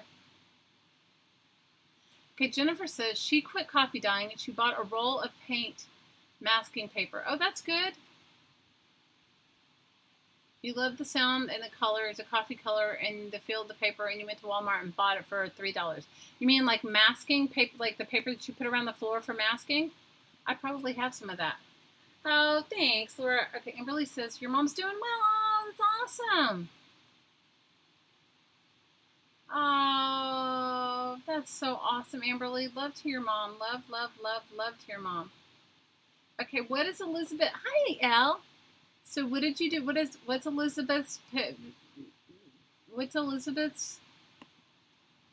Elizabeth, what is your version? I don't have a Dollar Tree, but you know what? If I get to come to Brooke's thing, my butt is going to bring an empty suitcase and go to the Dollar Tree.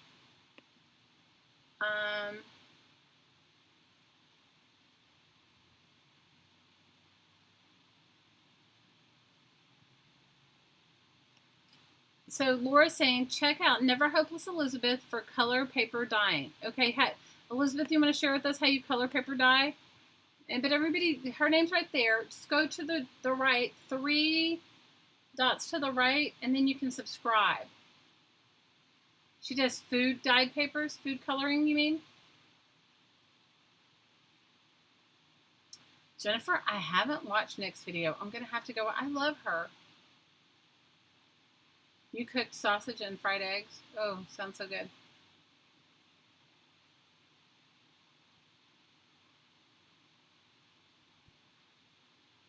So Laura, put her channel in there. You know who else does really good dyed papers? Is It's Nana's Place. She's not around. I mean, she's around, but she's not on YouTube. I'll be right back. I'm going to go grab that box of napkins.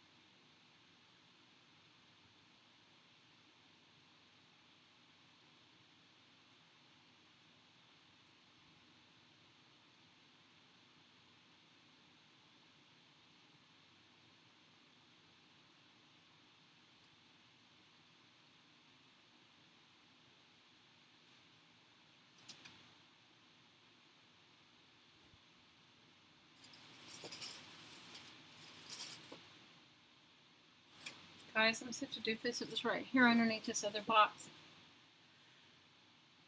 I love it. I love Trace. You guys go show her some love. She hopefully, I heard from her maybe a couple weeks ago. Hopefully she'll be back. Hopefully she'll be back on YouTube soon. She moved, and then she needs to set up a new art space, and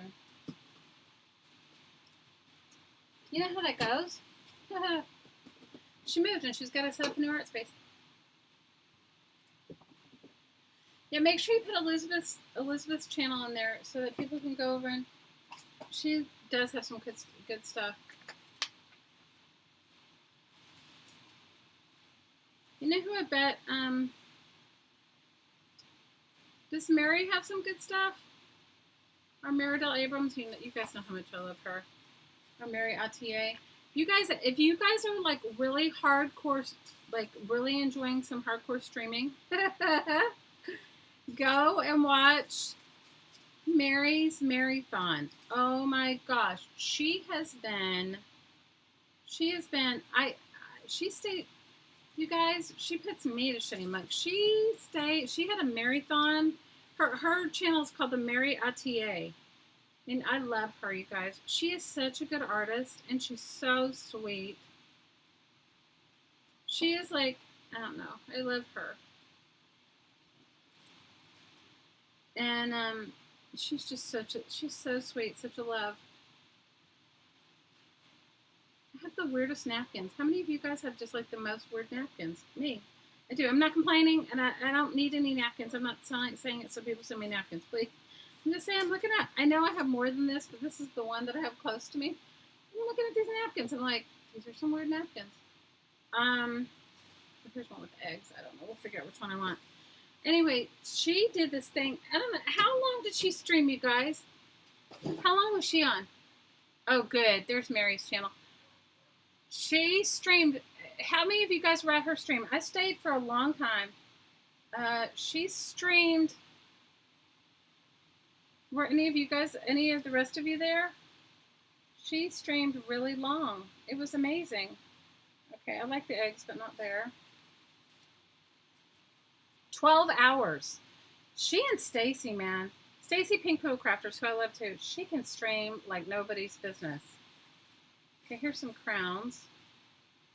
Because everybody needs some napkins with some crowns because, like, why not, right?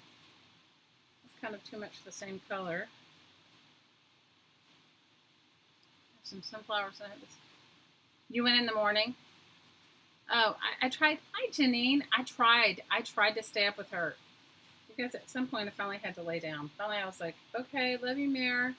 Thank you for this wonderful time. And I had to go to bed. I was like, oh my gosh. She was streaming. Okay, I don't know which one I like best. I don't like any of them. Do you guys get like that? See, that's why this should be your practice book. Shouldn't be like me and go, I want something different. It was a long stream, right? She got a lot done. She makes things in big batches, okay? I'm working on like 3 or 4 books at one time. What did she work on? Like 48 cards or something, 48 tags? She was like serious. She was carding and tagging. She was. But if you like long streams, which, you know, sometimes you guys, I really do. I mean, sometimes I really love, like, you want some company while you're just arting, you know?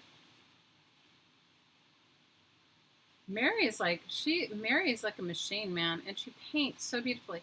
You guys go back and look at her. I don't know what series it was, and it was probably last year. But she got up on a lot. She made 48, right? She puts me to shame. I do like 2. She does 48. See, this is what I mean. How they have like sometimes they have 2 clear white layers, and I just use some tape to pull it up. Because it glues down better. I don't even know if I'm going to glue this down, but I'm definitely... Hi, Carla! Well, I will definitely... I have some of that masking paper in my garage. I do. No, I do. Okay, let's see if I like the sunflowers better. But they don't go all the way down, so I'm going to have to piece it together. I do like the sunflowers, so maybe I'm just going to have to piece it together, because this is like one of those things where the words will be like upside down. I'm going to have to piece my napkins together. You guys, and I think I bought these napkins when I was visiting my sister a few years ago at the dollar, at wherever she lives in Charlotte, so I probably bought them at, I don't know what kind of dollar store they had there, but they have a dollar store there. So I bought them from that. Somebody inevitably asks me, like, oh, where did you get that? And sometimes I don't know, because sometimes you guys send it to me. And if I'm smart, I'll keep the card with whoever sent it, but I'm also not always smart, because I'm always purging and putting my stuff and moving my stuff around. I don't know who sent it to me. So forgive me if you sent me something and I don't say it's from you. Please don't be offended. Please, please, please. So yeah, I will have to go over and watch Miss Nick the Booksmith. I haven't watched her for a while. But I love her.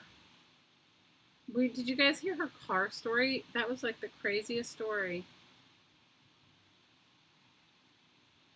of her car fiasco. I need something under this.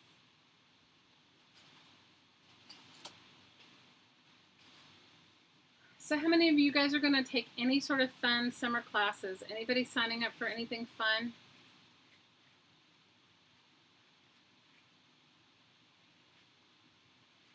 You know, sometimes there are online classes, which I think are just as valuable.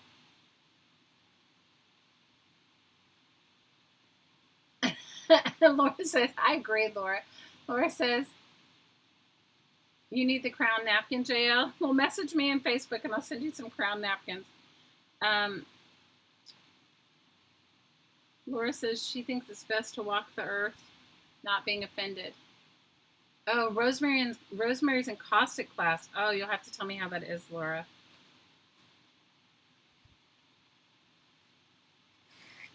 I'm sure it's great. And I haven't made a total commitment yet, but I'm thinking of doing her When I Was a Journal, you know, the thing that you're making the cover for. Because I actually know the story. She actually told me once the story of her as that, what that is. And this is a long time ago. So I'm thinking I may do that, you know, like I may, but how many of you guys need another project in your life right now? Although when you're doing somebody else's project, it doesn't feel as daunting as doing your own, right? I don't know where I got those crown napkins. Who knows? Because I was friends for a long time with a woman in New York. I mean, we're still friends, but I don't see her because she was in New York and I don't live in New York anymore. And she always collected fancy napkins. Like, that was her thing. She loved it. Like, whenever anybody would come over, she would serve you, like, whatever kind of napkin, like these kind of napkins, right?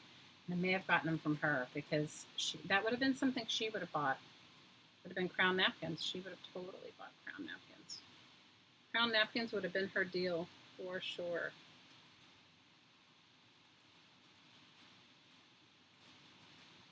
Unless I bought them at the Dollar Tree, but I don't, you know what? I don't know. My sister, like, she doesn't craft or anything. So when I went to visit her, I said to her, you know, she asked me what I wanted to do. And I said, well, I wanted to go to Tuesday morning. She has a Tuesday morning near her house. So I wanted to go to Tuesday morning. So I did that. And then, or maybe I got them from Old World Market. I don't know. She has an Old World Market near her house too. She doesn't craft, you guys. And she literally, like, she's like, okay, well, I'm not coming in with you. And I'll, you know, she goes, can you get everything you need in like 15 minutes? You guys, for somebody like me who lives on an island where like none of this is available, 15 minutes might as well be like 0 time. But I didn't complain. But you know, if somebody doesn't create art or craft, they don't understand. Hey, Denise. You plan on swimming? Oh, that sounds good. You're taking the collage class, Amberly? Oh, that's awesome.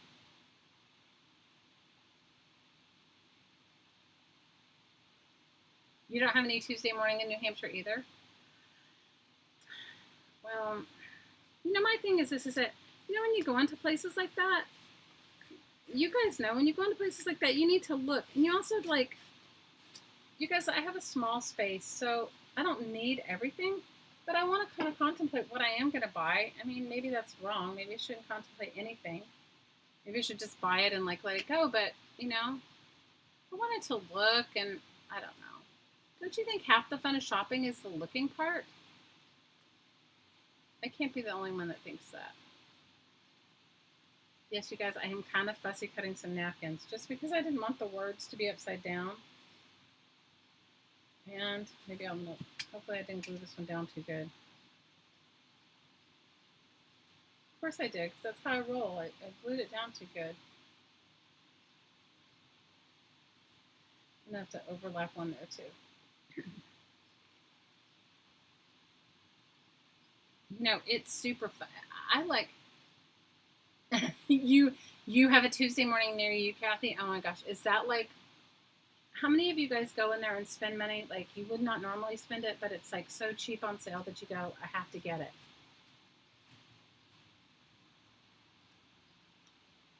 Because I had to ship myself back a box of like scrapbook paper because I only took a carry-on bag, and I didn't have enough room in my bag to, because I don't travel like with a bunch of stuff, but I didn't have enough room in my bag to even like, it was ridiculous. My sister didn't say anything about that. I mean, I don't know what she would say. Like, what is she going to say? You bought too much crap for your crafting? She could potentially, I guess, say that. You have 3 Tuesday mornings where you are? Ooh, you spend one day hitting them all? Kathy's World, that is crazy. You guys need to, Kathy, I don't know if you were here, Kathy K.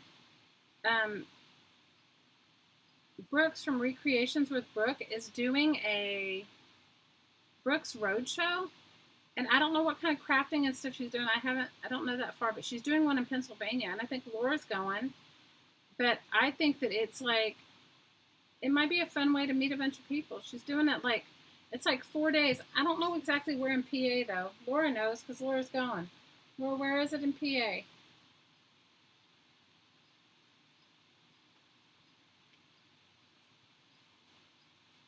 Guys, this is when my ridiculous perfectionist nature comes out, which doesn't need to be because it's just a paper napkin in a book. It's going to have a bunch of other stuff in it.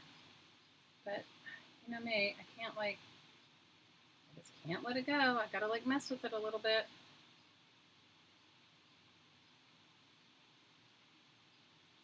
Laura, where in Pennsylvania is it going to be?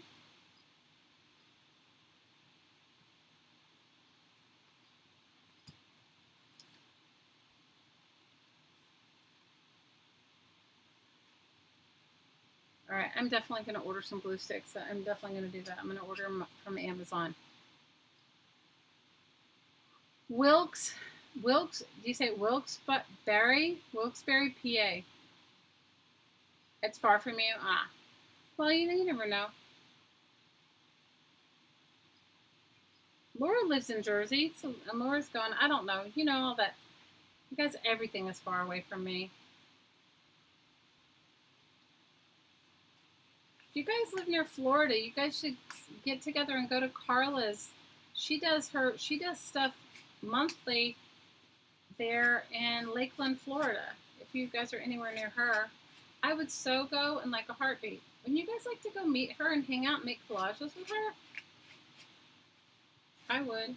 And if you guys are ever in my neck of the woods, please email me, let me know. I got to meet Kate the Skate. I was so happy. I got to meet her. She and her family came to Maui, and I got to meet up with her. It was so fun. It's an hour from you? Oh, that's not far. Yeah, she's going somewhere in South Carolina. I know these scissors. Liz, I actually do have some little tiny scissors here.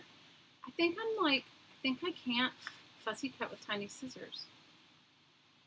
I do have some.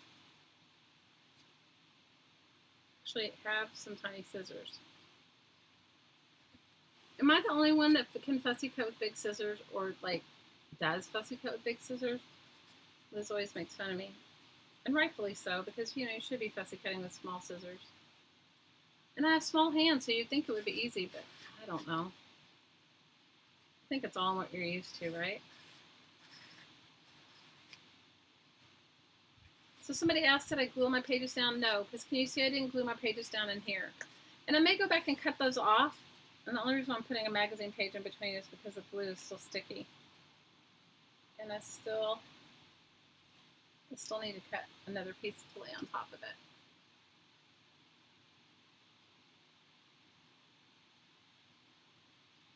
You love how I use master scissors? Liz always makes fun of me. So see, look, I actually do have little tiny scissors. Okay, I do. Liz fussed at me once. I have tiny scissors. But for whatever reason, I fussy cut better with bigger ones. I don't know why. It's stupid. Okay, I realize it. It's stupid. But I do. I think I fussy cut better with big scissors.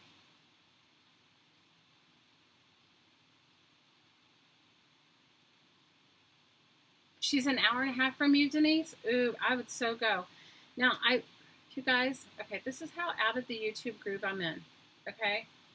I love to watch Carla, and I usually watch her every Tuesday and every Sunday.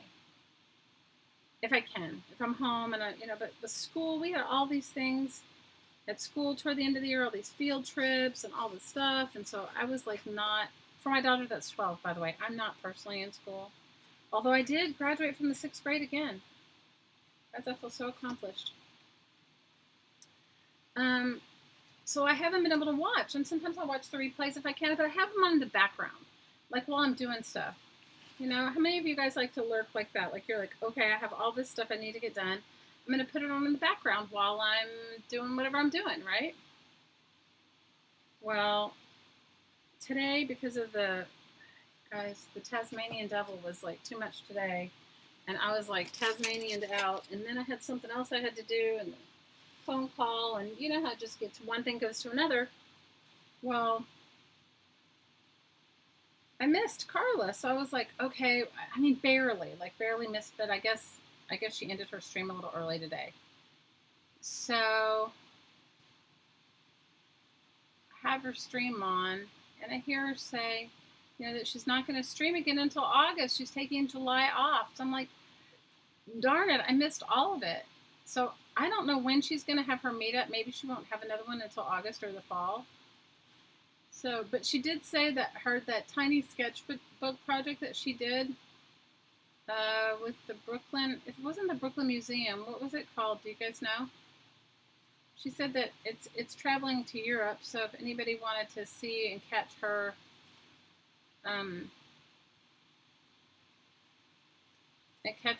her scrapbook thing. I mean, her little tiny. She made the cutest, smallest, tiniest book for the sketchbook project.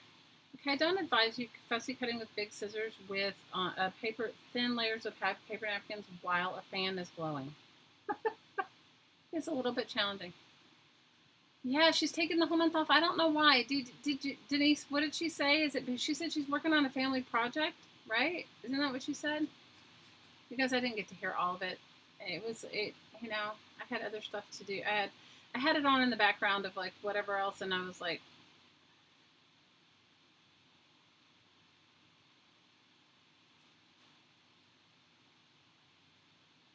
the Brooklyn Sketchbook Project. Anne says, "How are you, Miss Anne?" Well, she had hers digitized, but she also put the original. I mean, she sent the original. It should be traveling around in that suitcase in France, right? She's totally one of my favorites too. I love her too. I love her. I love Barb. I have like so many faves. I love Miss Meridell. You know how much I love Miss Meridell.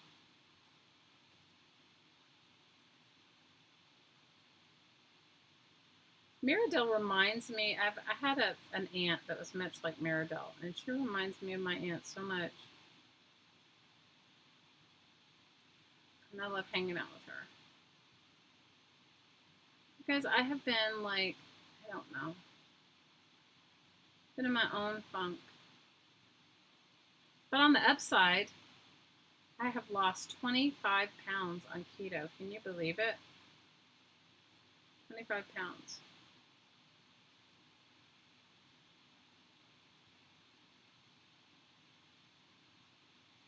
But I'm not as obsessed as my hottie, so I don't run to buy myself a new pair of clothes every time I lose weight. Although I probably will at the end of the summer. No, right? It is good. Laura, you're so skinny. I don't need to lose any weight. But you know what? More than that, I'm not in pain anymore, and that's is way better, right? I'm proud of myself, and it's been. You know what, guys? It's actually been relatively easy. Thanks for the cheers, you guys. It's actually been relatively easy. I think the hardest part were the first couple of weeks. Because I definitely got the keto flu or whatever they call it when you're detoxing from all the carbs, but definitely the electrolyte thing helped out. And now it's so hot right now, but I'm doing good. You were always skinny? I was always skinny most of my life until I had children. And then And I was thin many times after I had children, but my last daughter, the one that's 12, because I had her when I was 43 years old. And I don't know, my metabolism just like, after that one, it was like a pow. It was like, as I say in Hawaii, pow, which means it's done. You know, it was like done. No way, Laura. Are you serious? I don't believe it.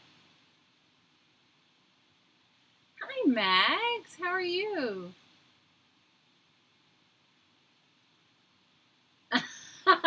Denise says, I lost it and she found it. It's not lost anymore.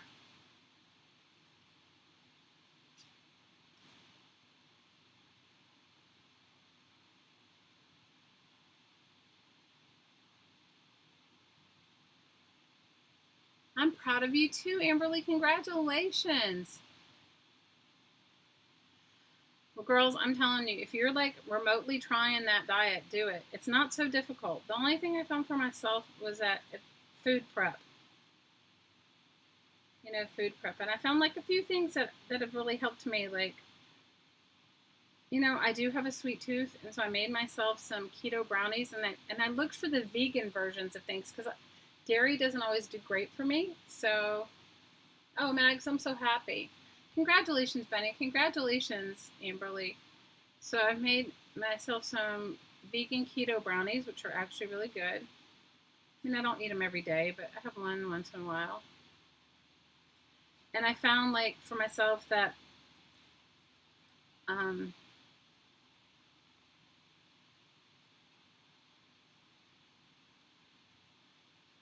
eating when I'm not hungry is really good because for me, even before I was on keto, I was never really hungry. So I just make myself eat. And the more, this is what I've learned from my body. Now, it doesn't work for everybody's body, and you have to know your own body. And, you know, I think that's the hardest part. I think that's why there's not one size fits all for everybody. And yes, I'm fussy cutting a napkin for those of you that are watching going, why is she being so ridiculous? Because I want to put it over this, and I'm going to cut the white parts off. You did Nutrisystem? Oh, good for you. Amberly, my whole family does it with me. I just add more. What did you miss this? Who got a new bra? Wait, I gotta go back. I'm missing it. You do Weight Watchers, Max? Oh, awesome. You shrunk 3 inches? How do you shrink 3 inches, Bunny? From 5'10" to 5'7"? Thanks, Kathy. Cassandra says she brought a new bra after losing 30 pounds. Congratulations, Cassandra. Good night, Miss Sparkles. We love you. Thanks for hanging out with us.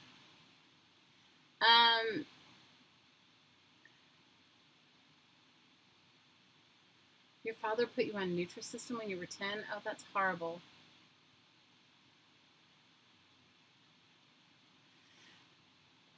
Jennifer, you can do keto being vegan, vegetarian, or a carnivore, or a pescatarian. You can do it any way. It's like high fat, low carb, moderate protein.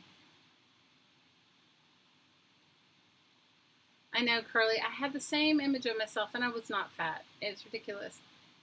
So I'll just tell you what I do for my family, and you lost 11 kilos. Oh, congratulations, Mags.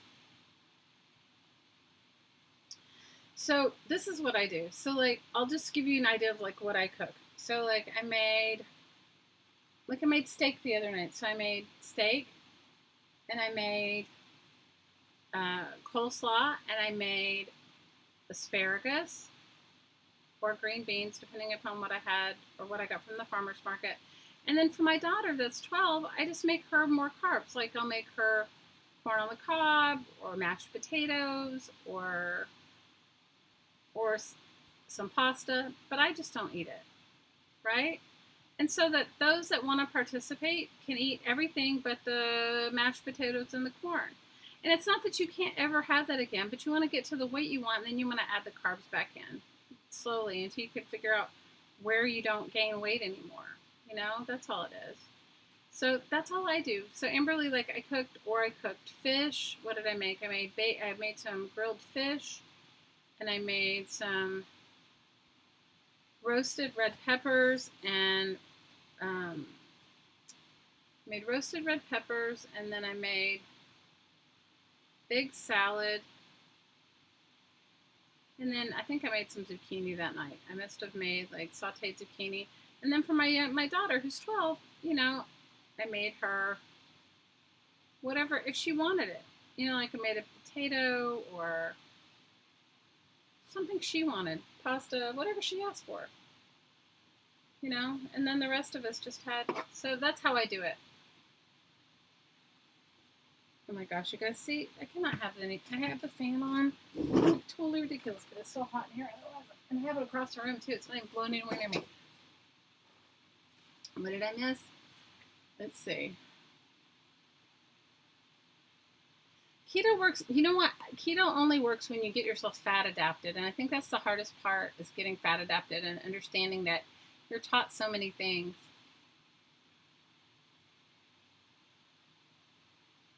I see. You lose height when you grow older. Okay. Oh my gosh, you guys, I'm so short. I'll be a midget. I'll be a little person if I lose any more height. I'm a little short. I'll be like 4 feet. Um, it is hard if you can't move. Oh, good night, JL. If you really want those, if you want some of those crown napkins, just message me over on Facebook and in my group. There's a link to the Crafting Mamas Facebook group, and you can join there. And then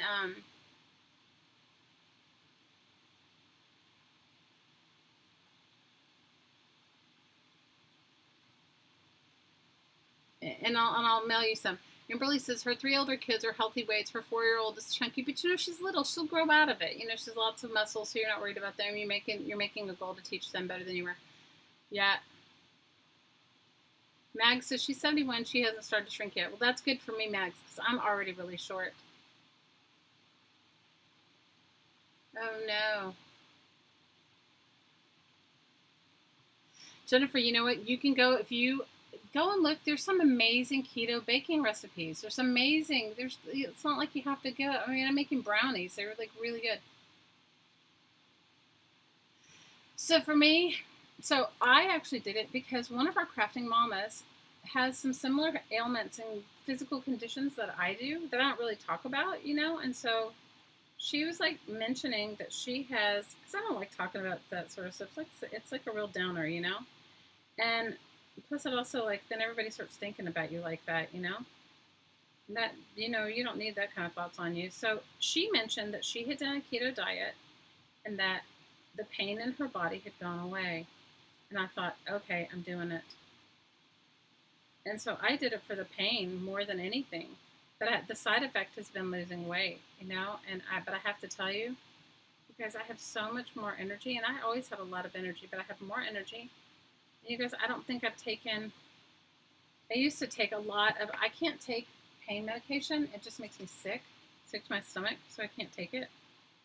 Almost all pain medication. So I just take like occasional Tylenol or ibuprofen, and can I tell you, since I've been doing this, I have hardly taken any. I have hardly taken anything. I mean, I take some multivitamins, but other than that, I've hardly taken anything that I was taking before for just pain management.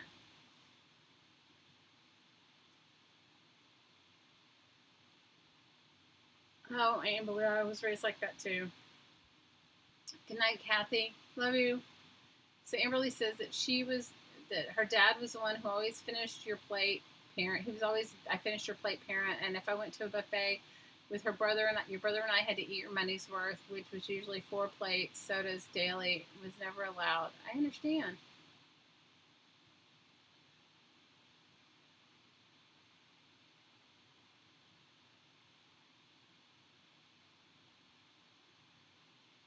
It works for me. I'm totally, Kathy, it is an anti-inflammatory for me. And you know what I did though? And I advise anybody that's thinking of doing it is to go and look at the foods that you can eat on keto. Like you can go, there's so many channels on YouTube and people that, show you cool recipes, but I do it simple. So I looked at the plain list of things, not the fancy cook list, but the plain list of things, and I said, could I do it? Okay? And based on what was on that plain list of things is why I decided. Because it was already stuff I ate in my diet. It wasn't like I already eat broccoli and fish and zucchini and, it was already stuff that I ate. So it wasn't, if it was something that, and avocados and, and it wasn't stuff that I didn't eat. So maybe if it had been stuff that I didn't eat, maybe I wouldn't have gravitated toward it. But because it was stuff that I already had in my diet, I didn't think it was a big deal.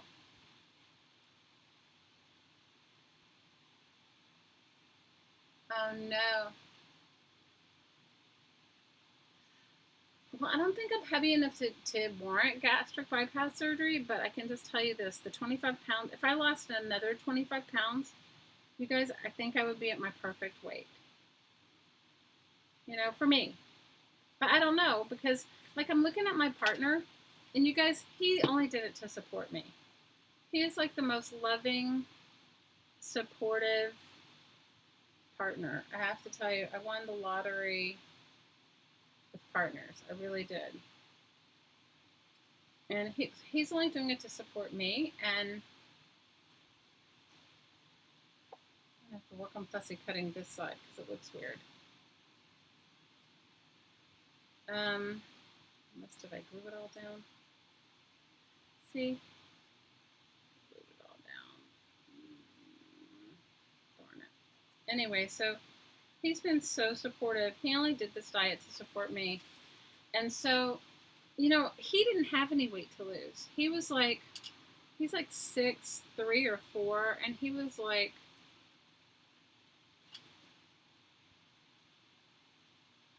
he was like 205, and now he's like 180.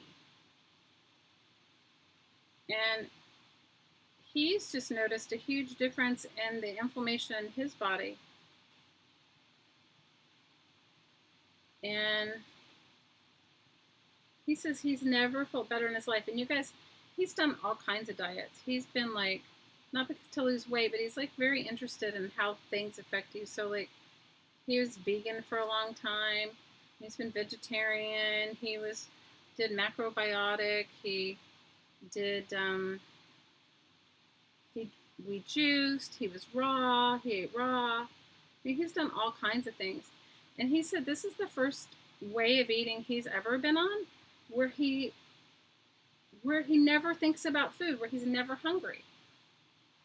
And, it's kind of neat.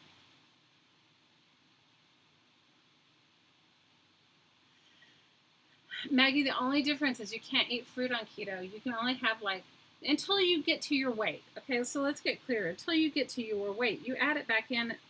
You want to eat low glycemic food. So you cut out all sugars, mostly all carbs. So the only carbs that you eat are carbs that you get from green vegetables and salad and cabbage and Brussels sprouts and green beans and broccoli and that sort of thing. You just don't eat fruit. You can eat the lowest glycemic fruits, I think, are blueberries, strawberries, that sort of thing.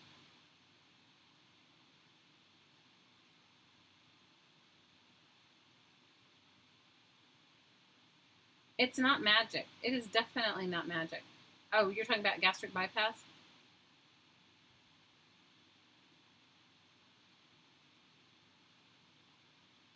No, Kathy, you have to eat. Okay, so in a keto diet, you eat about 2,000 calories. At least I do. I eat about 2,000 calories a day. But you're eating nutrient-rich foods. So I eat so I don't have 5 eggs. Okay, Hadi has 5 eggs. But you guys, his activity level, because he works at a fast-paced restaurant, a really nice restaurant here. And he serves, in his shift, he could serve 90 people. That is a lot. That's a lot of people to serve. So, he eats more than I do. So say in the morning, and I eat a dairy-free keto diet. You can eat dairy on keto, but dairy does not work well with me. Okay? So I don't eat it. But you can eat dairy on, a lot of people eat cream cheese and all stuff. So I eat for breakfast. Generally I eat 2 eggs or 3 eggs, depending upon how many I'm cooking. And you know, because I make it for everybody. Like I'll make like a big omelet or something, or I'll make a big thing of scrambled eggs. So I'll eat 2 or 3 eggs and bacon, and I'll have some sort of like, sometimes I have greens or avocado or sprouts, or if I feel like it, you know. And they have all these recipes for keto bread if you're really into bread. Um, but I mean, I've made some of them for everyone else. My daughter, my 12-year-old, calls it bread that she says it's bread that's not bread. She says it smells like bread, it looks like bread, but it's not bread because it's made with almond flour or it's made with like almond flour or coconut flour.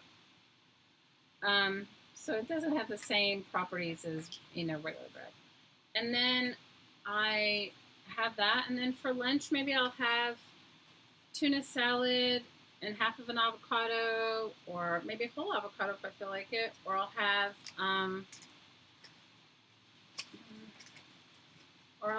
whatever. Like sometimes I make spaghetti, but I make it with zucchini. Like how many of you guys have made like zoodles? You know, like zucchini noodles. Any of you guys do that? So sometimes I do that. Sometimes I'll just have leftovers. So I try to cook like batch cook. Sometimes I make chicken curry. Sometimes I make chicken curry. I've made beef, like my version of beef stew, but you just make it with cauliflower and broccoli and green beans, and you don't make it with potatoes. You can put a few carrots, but just moderately. It's been so hot here lately. I don't know. Make soup sometimes. And then for dinner, like, I don't know. Made scallops the other night. I made scallops and asparagus. Scallops and asparagus, and then I made a big salad. And I did put feta cheese, but that's from goats, you know, or sheep. So I do that. You can eat nuts. I mean, you figure out what works for you.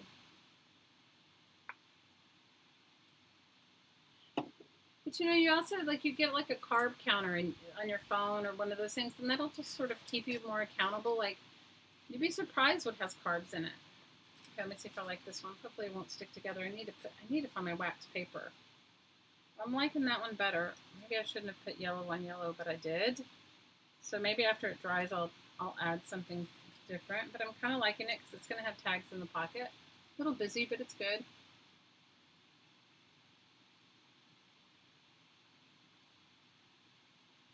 So it's going to have let me see if I have a tag anywhere near here.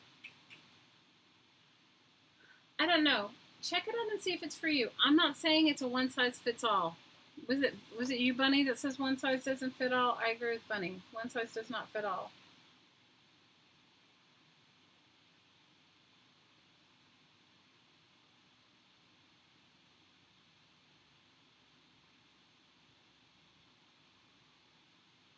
Well, this is one of the pages, one of the mini pages. So you guys get your napkins, get your painty papers, get your maps. You know, like it's going to be kind of a fun, eclectic book.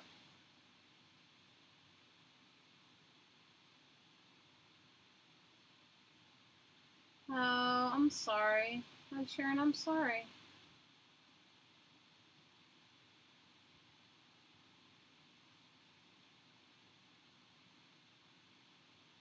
What, Carrie? I don't understand what that is.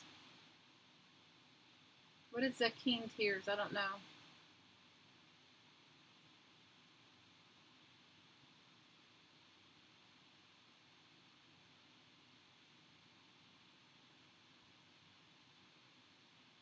I think it's going to be good, Max. I'm gonna get excited. Well, I'll just show you the pages. I'm sorry, guys. I got off to my chatting thing, so I chatted too much. I chatted more than I crafted. So it's not that good. Where's my other book? Oh, it's right here. I'm sorry, guys. They're one laying on top of each other. I think it's going to be cool. I mean, I don't know if you guys have these kind of weird eclectic napkins, but you know, it'll be good once you get all your like tags and stuff and whatever you're going to put in your pockets. You definitely need to let this one dry because I scraped all that glue. So in this book we did these 3 pockets, which I like a lot. And now no, this is the stable page, and I'm either going to sew these down here at the bottom or and on the sides, or I'm going to glue them. But for right now, I say leave it open. And then I did the pockets in the back. Where is it? I did these pockets in the back, and I like those too. Scrapbook paper, painty paper from our brilliant Linda McCullum, and painty paper from Carla Cage Fish. But you see how it is? Right? And then, so you're going to stick stuff like, you're going to also do the same thing. We'll either sew it or glue it. I have a feeling I'm going to sew it. And then we'll put tags or whatever you're going to put in your pockets down below. So next Tuesday, we'll do that again too. And then if you wanted to make this I know a lot of people like to make these like smash books or, photo albums, or then you could put your photos of your people here. There's still room to put your people. Thanks, Melissa.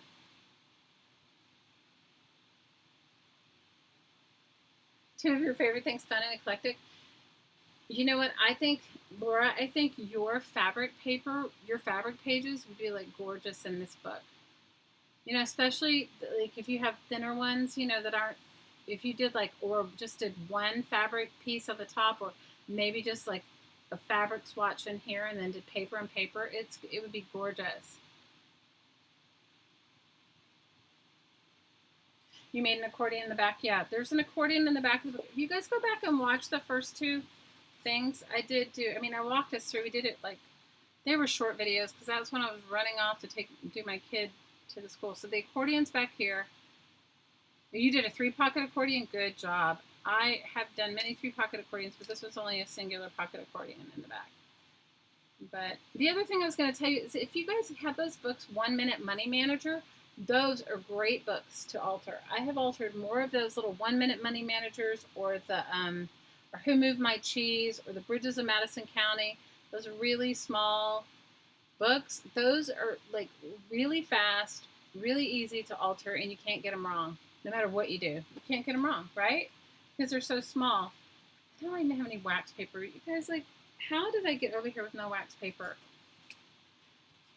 My little one leaves to go to Boston soon, and so I told her when she's gone. I think originally I was going to go to South America, but I don't think so.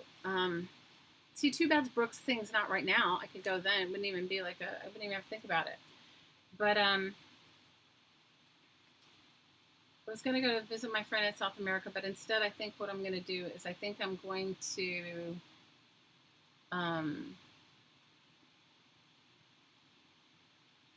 redo my crafting space. Those are great books. You're laughing. They are cute books, but Who Moved My Cheese is like such a good book to alter. 1 Minute Money Manager, Bridges of Madison County.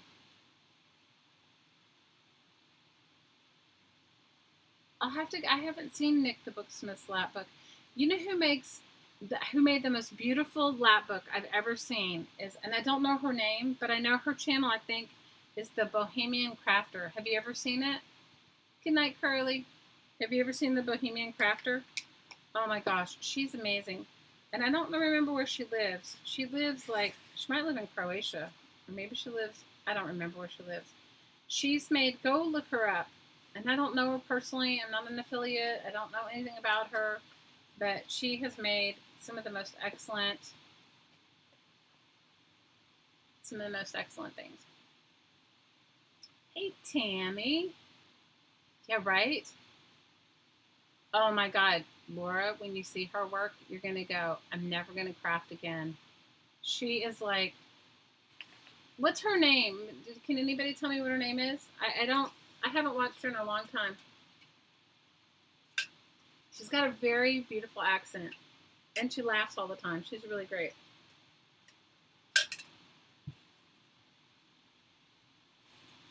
And you guys know that our lovely Let's Make a Mess, Dawn, Let's Make a Mess, who I love, moved into her new house in Eugene.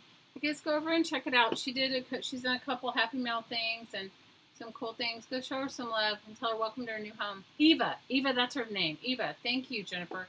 Eva, the Bohemian Crafter. Eva. She is I tell you, she's amazing. So amazing. So amazing. So who wants to stay for 10 minutes of our woo-woo, our meditation? And for those that want to stay, please do. And please don't feel like you have to. It is, oh, this is a cool tool. Hattie Poe and Bet sent this to me. It's so cool. From the dollar store, I think. One of them. And look, both ends, it's like Betty Crocker spatula, but both ends I use as a painting tool. And they're like really cool. I love them. Love it, love it, love it. Woohoo for the woo-woo. Okay. So for those who want to stay, we do like a 10-minute meditation, and it's all about releasing your old stuff. And it's only about you. It's nothing else. It's only about you. Only about you. So I think I'm going to clean up my house instead of clean up my... And you can also include anybody you want to include in your meditation. So like one of our crafting mamas was her son has severe autism. And so he was having a really difficult time moving into a new place. He didn't like change. And so she did the woo-woo and brought him to mine a couple times. And then she wrote me today, which was so sweet. She said, I've been doing woo-woo for a couple years with you now. And she goes, I made a point the past few times to really focus on my son because he's having a really hard time transitioning into his new space. And she said, I want you to know, after like the second time, she goes, when I dropped him off today, he was just like so happy as a clam and happy to be home in his new space. And I said, oh my gosh, that's just so beautiful. So, the work that you do when you do this meditation is you. It's you doing your work for you. There's no magic about it. I just happen to be able to facilitate that and hold that space for you, but it's you doing your work. Okay? It is you doing the work. So I want to make that really clear, because I think sometimes people think it's me. It's not me, you guys. It's you. It's you facilitating whatever it is you need in your life. And only you know what that is. I certainly don't. You guys, I still don't know what I want to be when I grow up. So how can I know what you need? I still don't know what I want to be when I grow up. Oh, Jennifer, we're happy you're here. Thanks for hanging out with us. We're going to, if you guys, we'll live stream on Friday. Friday we'll work on, I'm working on that magazine journal and maybe my collage book, or maybe I'll make painty papers. I don't know. I have so many things I need to work on, but we'll just do the altered books on Tuesday, because there's some people that only come on Tuesday and had asked, and I said I hadn't had an issue with that. Eva's channel is the Bohemian Crafter. It's either Bohemian Crafting or Bohemian Crafter. You'll know it, because if you type in lap books,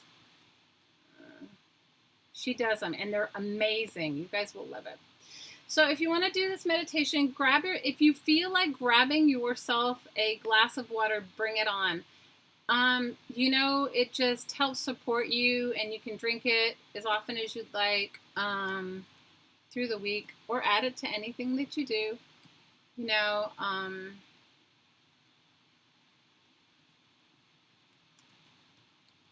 And if you don't want water, you don't have to. It's up to you. Okay, it's not mandatory. It's Bohemian Crafting. I'm sorry. It's Bohemian Crafting. Here, let me see if I can get her to come up. And let me see if I can. She's awesome. You guys go look at her lap books. When you look at them, you're going to be like, I'm never, ever, ever going to craft again. She's amazing. And her name is Eva. Okay, so you can bring to mind anybody or anything, like if you have a pet that's struggling, if you're struggling, people at work, or maybe you're home. Like, I have a friend that she says everything manifests in her life through her house. So like stuff will just start going wrong in her house. So she includes her house in the woo-woo. I always include it in, it's just a meditation. Susan's the one that calls it, Hattie Poe calls it woo-woo, so that's how it got called woo-woo. Our lovely Hattie Poe. So bring to mind whatever and whoever you would like to bring and add to it, okay? You can bring anyone. And I always advise you to bring people you have conflicts with, because, you know, the cool thing is they don't have to accept your energy or the positive vibes that come their way, because we all have conscious consent, but it can't hurt. It can't hurt. Of course, Popo named it. Of course, that's why she calls it the woo-woo. Yes, Popo named it. Okay, so get your water, and let me know if everybody's back, that went to get water, you know, and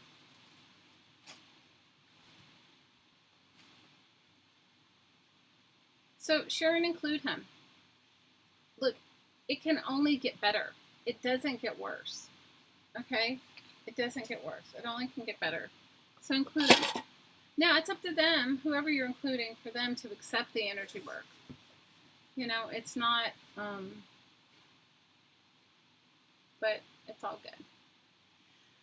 Okay, let's get started. All you need to do to participate is breathe. Inhale through your nose and exhale out through your mouth. Now, here's a disclaimer. Do not do this while you're driving. Do not do this while you're, like, I don't know.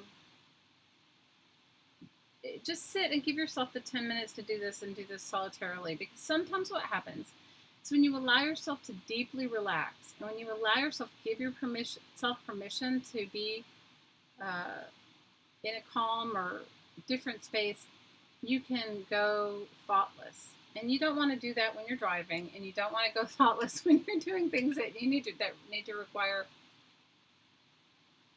by sharing big hugs.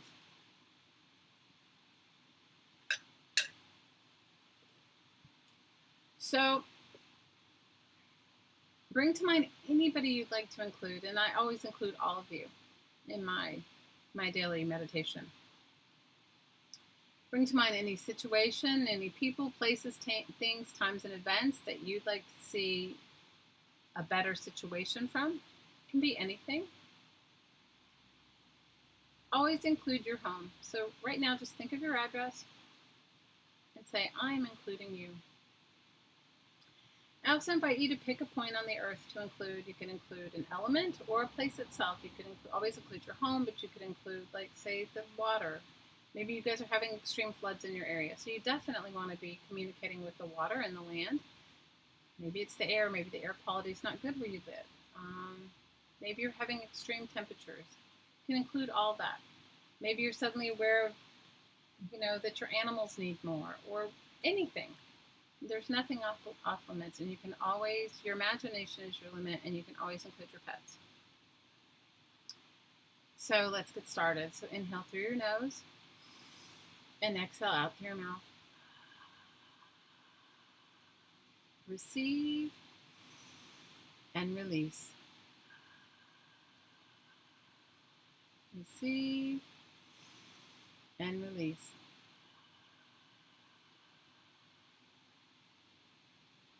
Imagine yourself in a column of light. And when you look up, you can't see the end. And when you look down, you can't see the end. This is your column of light. It is unique to your being, soul, spirit. Allow your column of light to surround your body personality 6 feet in all directions. Know that your energy goes wherever you consciously send it. Give your column of light the permission, heart of the earth, and with that, your column of light is stretching deep, far, and wide into the heart of the earth. Give your column of light big roots like old oak roots deep in the heart of the earth. And every inhale and every exhale, allow your roots to go deeper and deeper and deeper, grounding your energy deep in the heart of the earth. Ready? Breathe it in.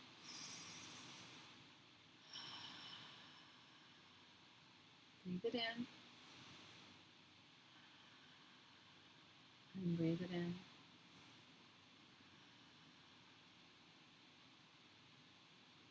Let's ask the earth to share with us her energy. I see this energy like beautiful golden light, but you can see it, feel it, think it, or just know it any way that works for you. Feel this beautiful golden light energy rising up through your roots and filling your column of light and spreading 6 feet in all directions. Feel it filling your feet and ankles, your calves and knees, your thighs and hips.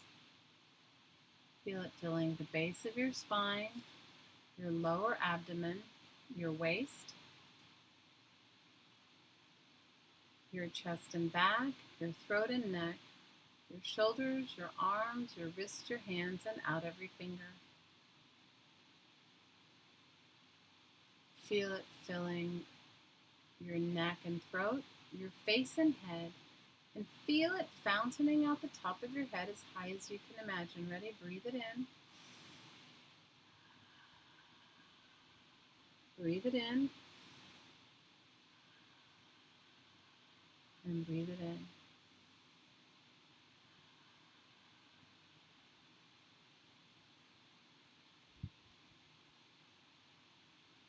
Take a moment to enjoy your connection to the earth.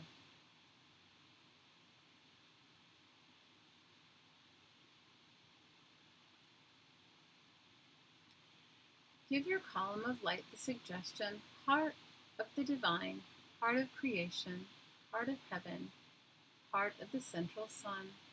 And with that, your column of light is right there above your head, deep in the heart of this beautiful cosmic, heavenly, angelic realm. Give your column of light the same roots that you did below your feet above your head, knowing with every inhale and every exhale,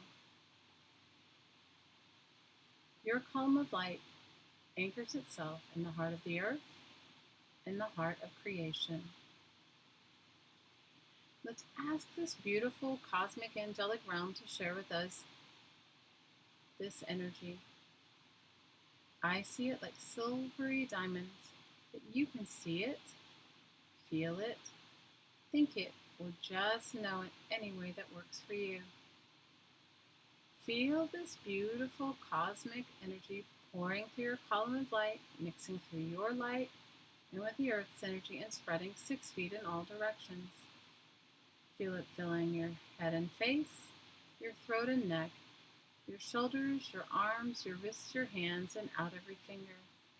Feel it filling your chest and back, your waist, your lower abdomen, the base of your spine, and feel it pouring through your hips, thighs, knees, calves, and ankles, and out your feet, expelling any and all excess deep in the heart of the earth. Ready? Breathe it in.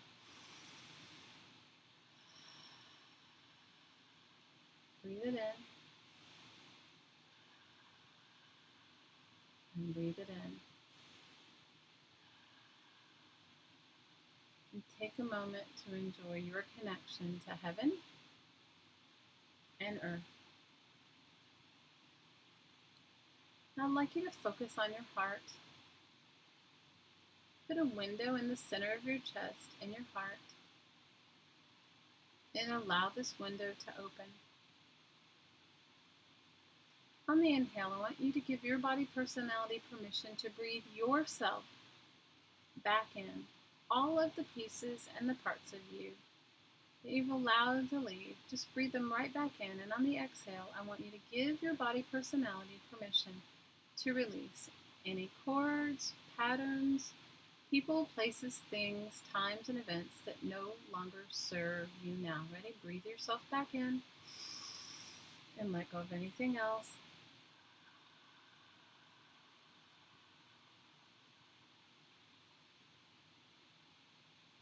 Breathe yourself back in and let go of anything else.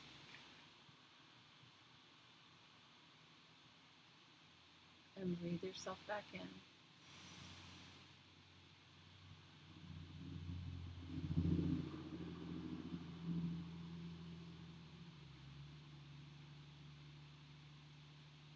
One more time. Breathe yourself fully and completely back into your body personality now. Ready? Breathe yourself back in. and let go of anything else.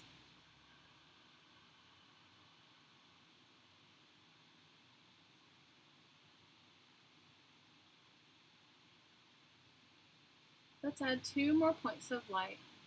Let's add the point of light in your waist and the point of light in your throat. We're working on your waist, your heart, and your throat. Breathe yourself fully and completely back into your body personality now. And on the exhale, release anything that no longer serves you. Ready? Breathe yourself back in.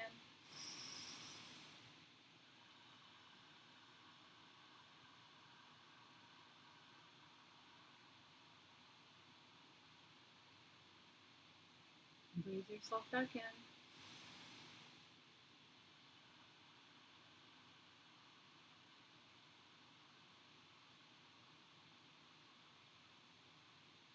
And breathe yourself back in.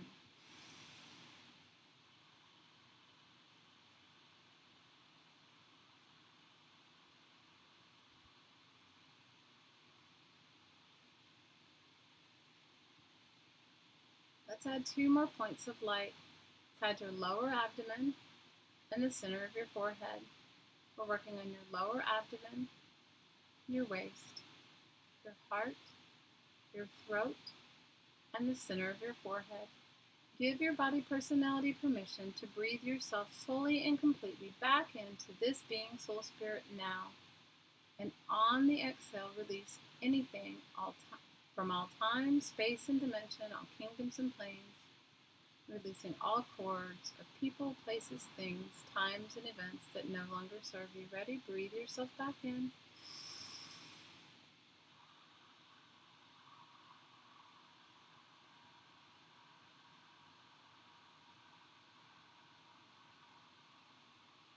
Breathe yourself back in.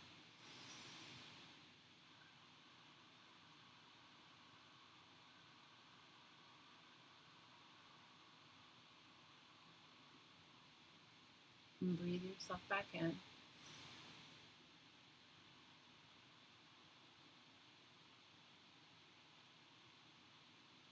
Let's add 2 more points of light. Let's add the point at the base of your spine and at the top of your head. We're working at the base of your spine, your lower abdomen, your waist, your heart, your throat, the center of your forehead, and the top of your head. Breathe yourself fully and completely back into your body personality now. Ready? Breathe yourself back in. And release anything that no longer serves you.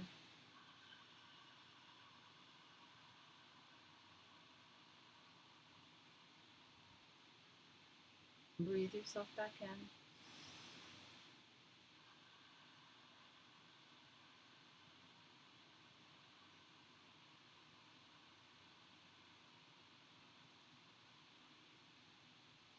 Breathe yourself back in.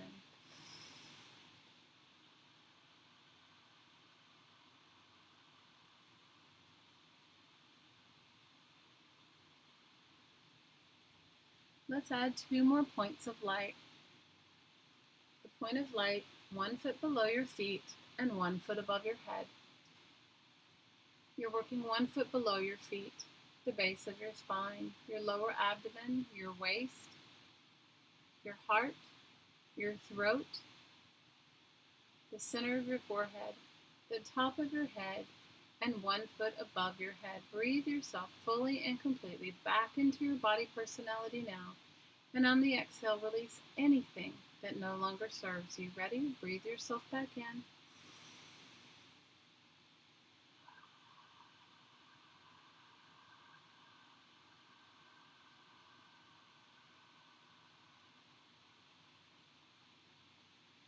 Breathe yourself back in.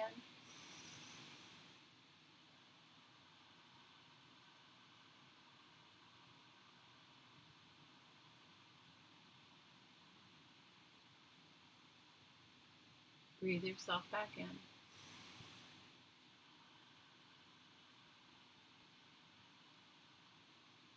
Focus 6 feet below your feet and 6 feet above your head, adding these 2 points of light.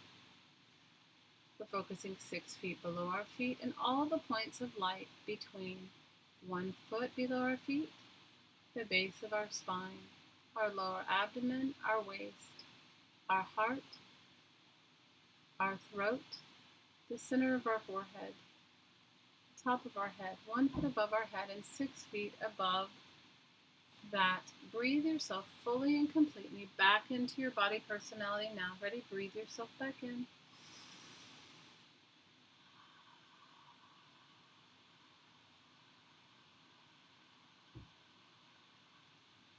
Breathe yourself back in.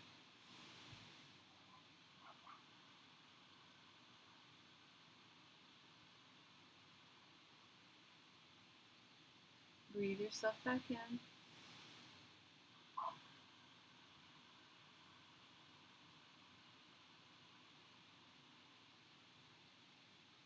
One more time. Breathe yourself fully and completely back into your body personality now. Ready? Breathe yourself back in.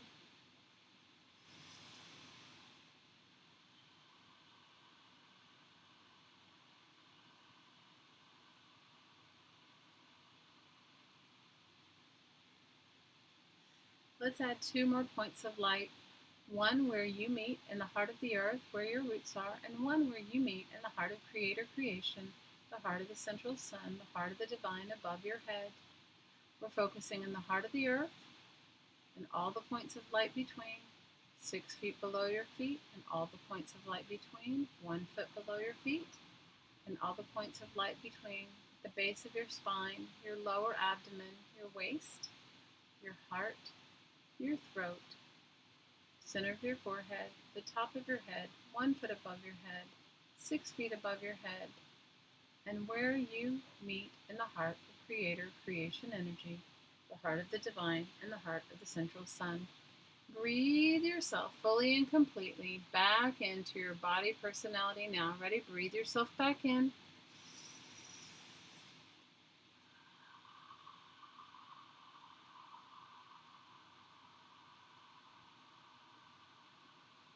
Breathe yourself back in.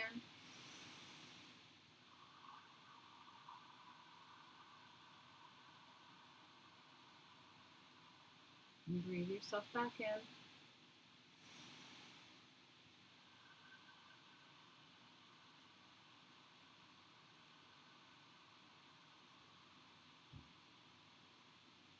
Breathe yourself back in.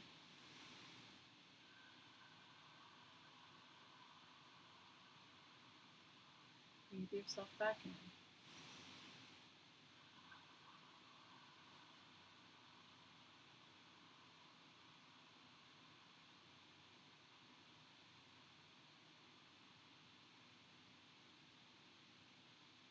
Let me know when you feel this energy coming from your hands.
I want you to bring to mind all those that you want to include. And as you receive this energy, I want you to send it out through your hands to those that you've imagined. Always include your point on the earth, your home, your pets. You only have to think of them once. Ready? Breathe it in, give, receive, and give.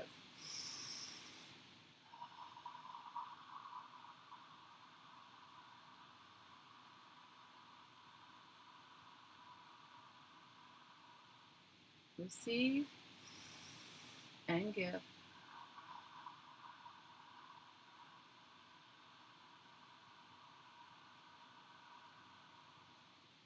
Receive and give.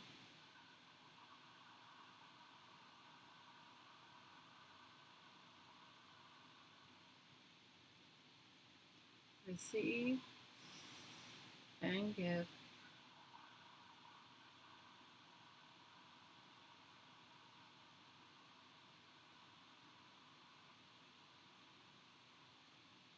Put your hands on your heart. Receive and give to yourself.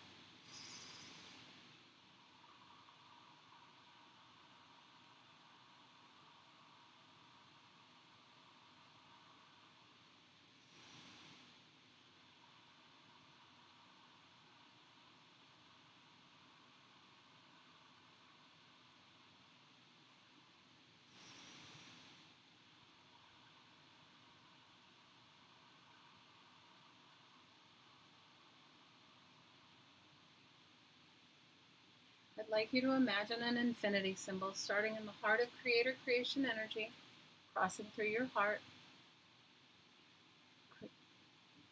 entering deep into the heart of the earth, crossing back through your heart and ending where it began. On the inhale, receive love from the divine, from the heart of the earth, heart of creator creation. And on the exhale, give back love to the heart of the earth, the heart of creator creation, the heart of the central sun. Ready? The heart of the divine. Ready? Receive and give.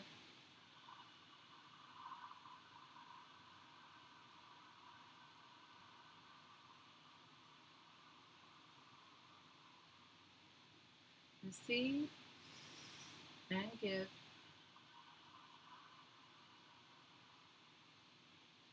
Receive and give.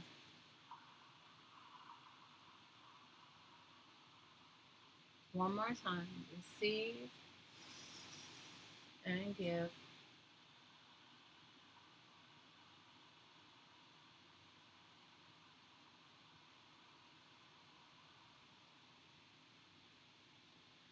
And when you feel ready,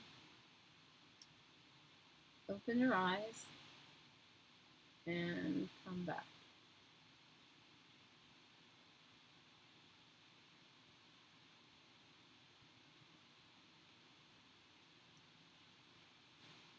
And feel free, if you want to share anything, feel free to share anything that you'd like.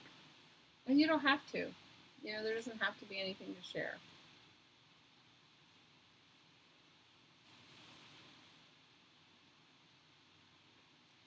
Hey, Kennedy.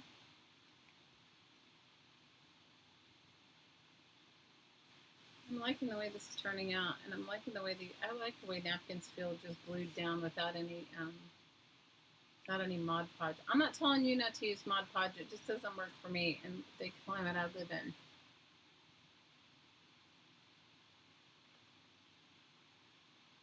Oh, you're welcome, Laura. Love you, girl. Thanks for being here. Thanks for being my peeps. So I'm so glad, Angela. You guys, the energy stays very present on the stream. So all you have to do is come back to the end of them. And it's usually the last 10 minutes of, you're welcome, Denise. It's usually the last 10 minutes and it stays there. So you can utilize it as often as you'd like. Oh, Kathy, big love. You get very emotional. That's good. Release your emotions. Sometimes it makes me cry too. It's good to let it go. You don't even need to know what it is. Oh, you're welcome, Jennifer. Sometimes having a good cry is all you need. You don't even know it. Well, I'm digging my books. I hope you guys make along. And, find what suits you. Just because I use napkins, use what you have, Don't go out and buy anything. Love you, Amberly. And I'm so glad your mom's doing so much better. I am so, so happy for you. That is the most brilliant news. I love good news, you guys. I'm definitely all about the good news if I can have it. If I can have it.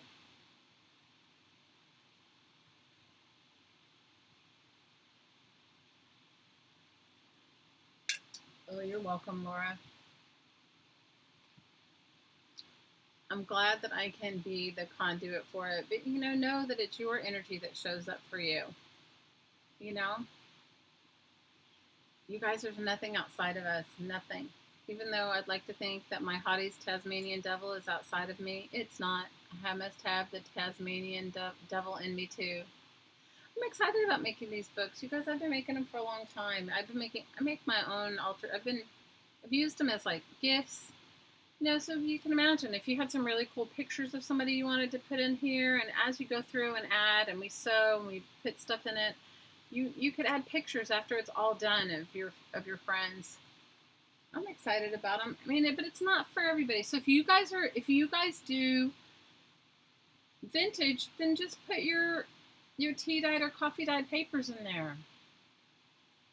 You know, you don't have to do loud just because I like loud. Laura does beautiful fabrics. I would use your fabric, your serendipity fabric pages you're making. I would put some of those in there. I think they're going to be stellar.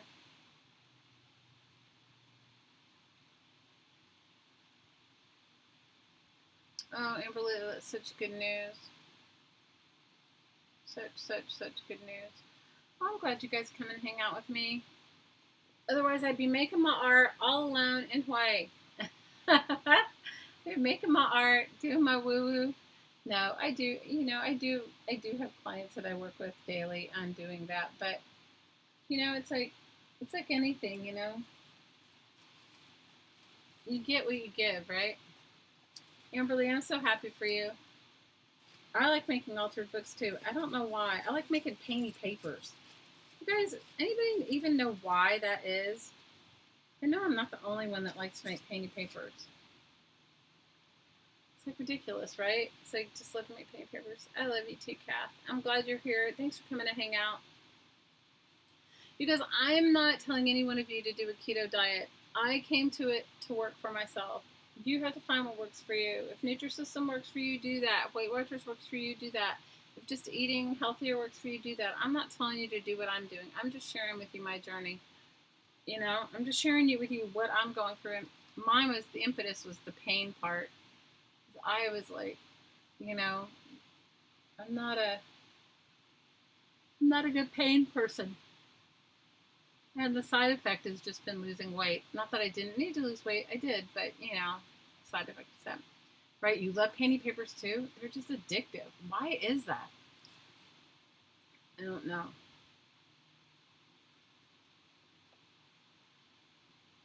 I love you, girls. I will see you on Friday. If I don't see you before then, lots of people stream all week long.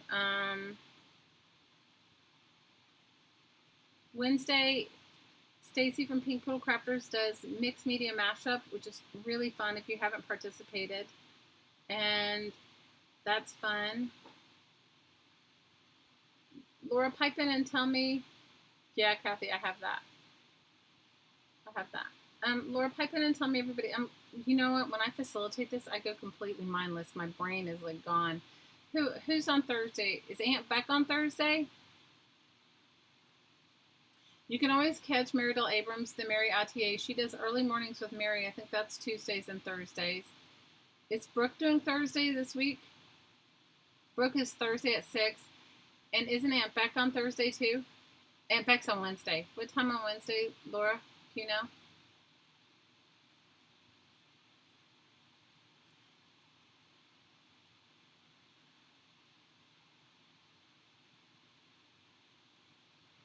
Yeah, it's kind of crazy, Kathy. I swear this diet's helped that. My inflammation's gone down and I've had like very little.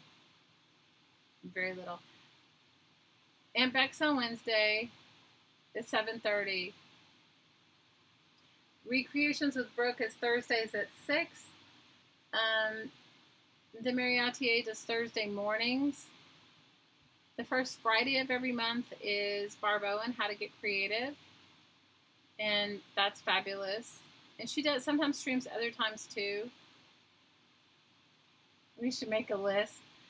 You know what? Everybody changes their streaming times all the time. You know, there's so many people out there doing cool stuff, but I always love supporting the peeps. And then Laura, when are you streaming next? Laura streams whenever, the Jersey Crafter. You have to check out. She does some fun streams. When are you streaming next, Laura? Whenever. But if you subscribe to somebody and then you click their bell notification, you should get notified. Saying that, YouTube doesn't always notify me. So I don't know. You know, they're changing a lot of stuff on YouTube.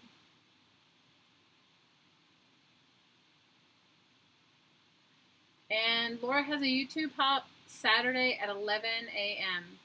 So if you guys want to, if you like those really fun video hops, which they are fun, head on over to Laura's channel, The Jersey Crafter, Saturday, 11 a.m. Eastern Time. 11 a.m. Eastern Time. Have to specify that. Eastern Time.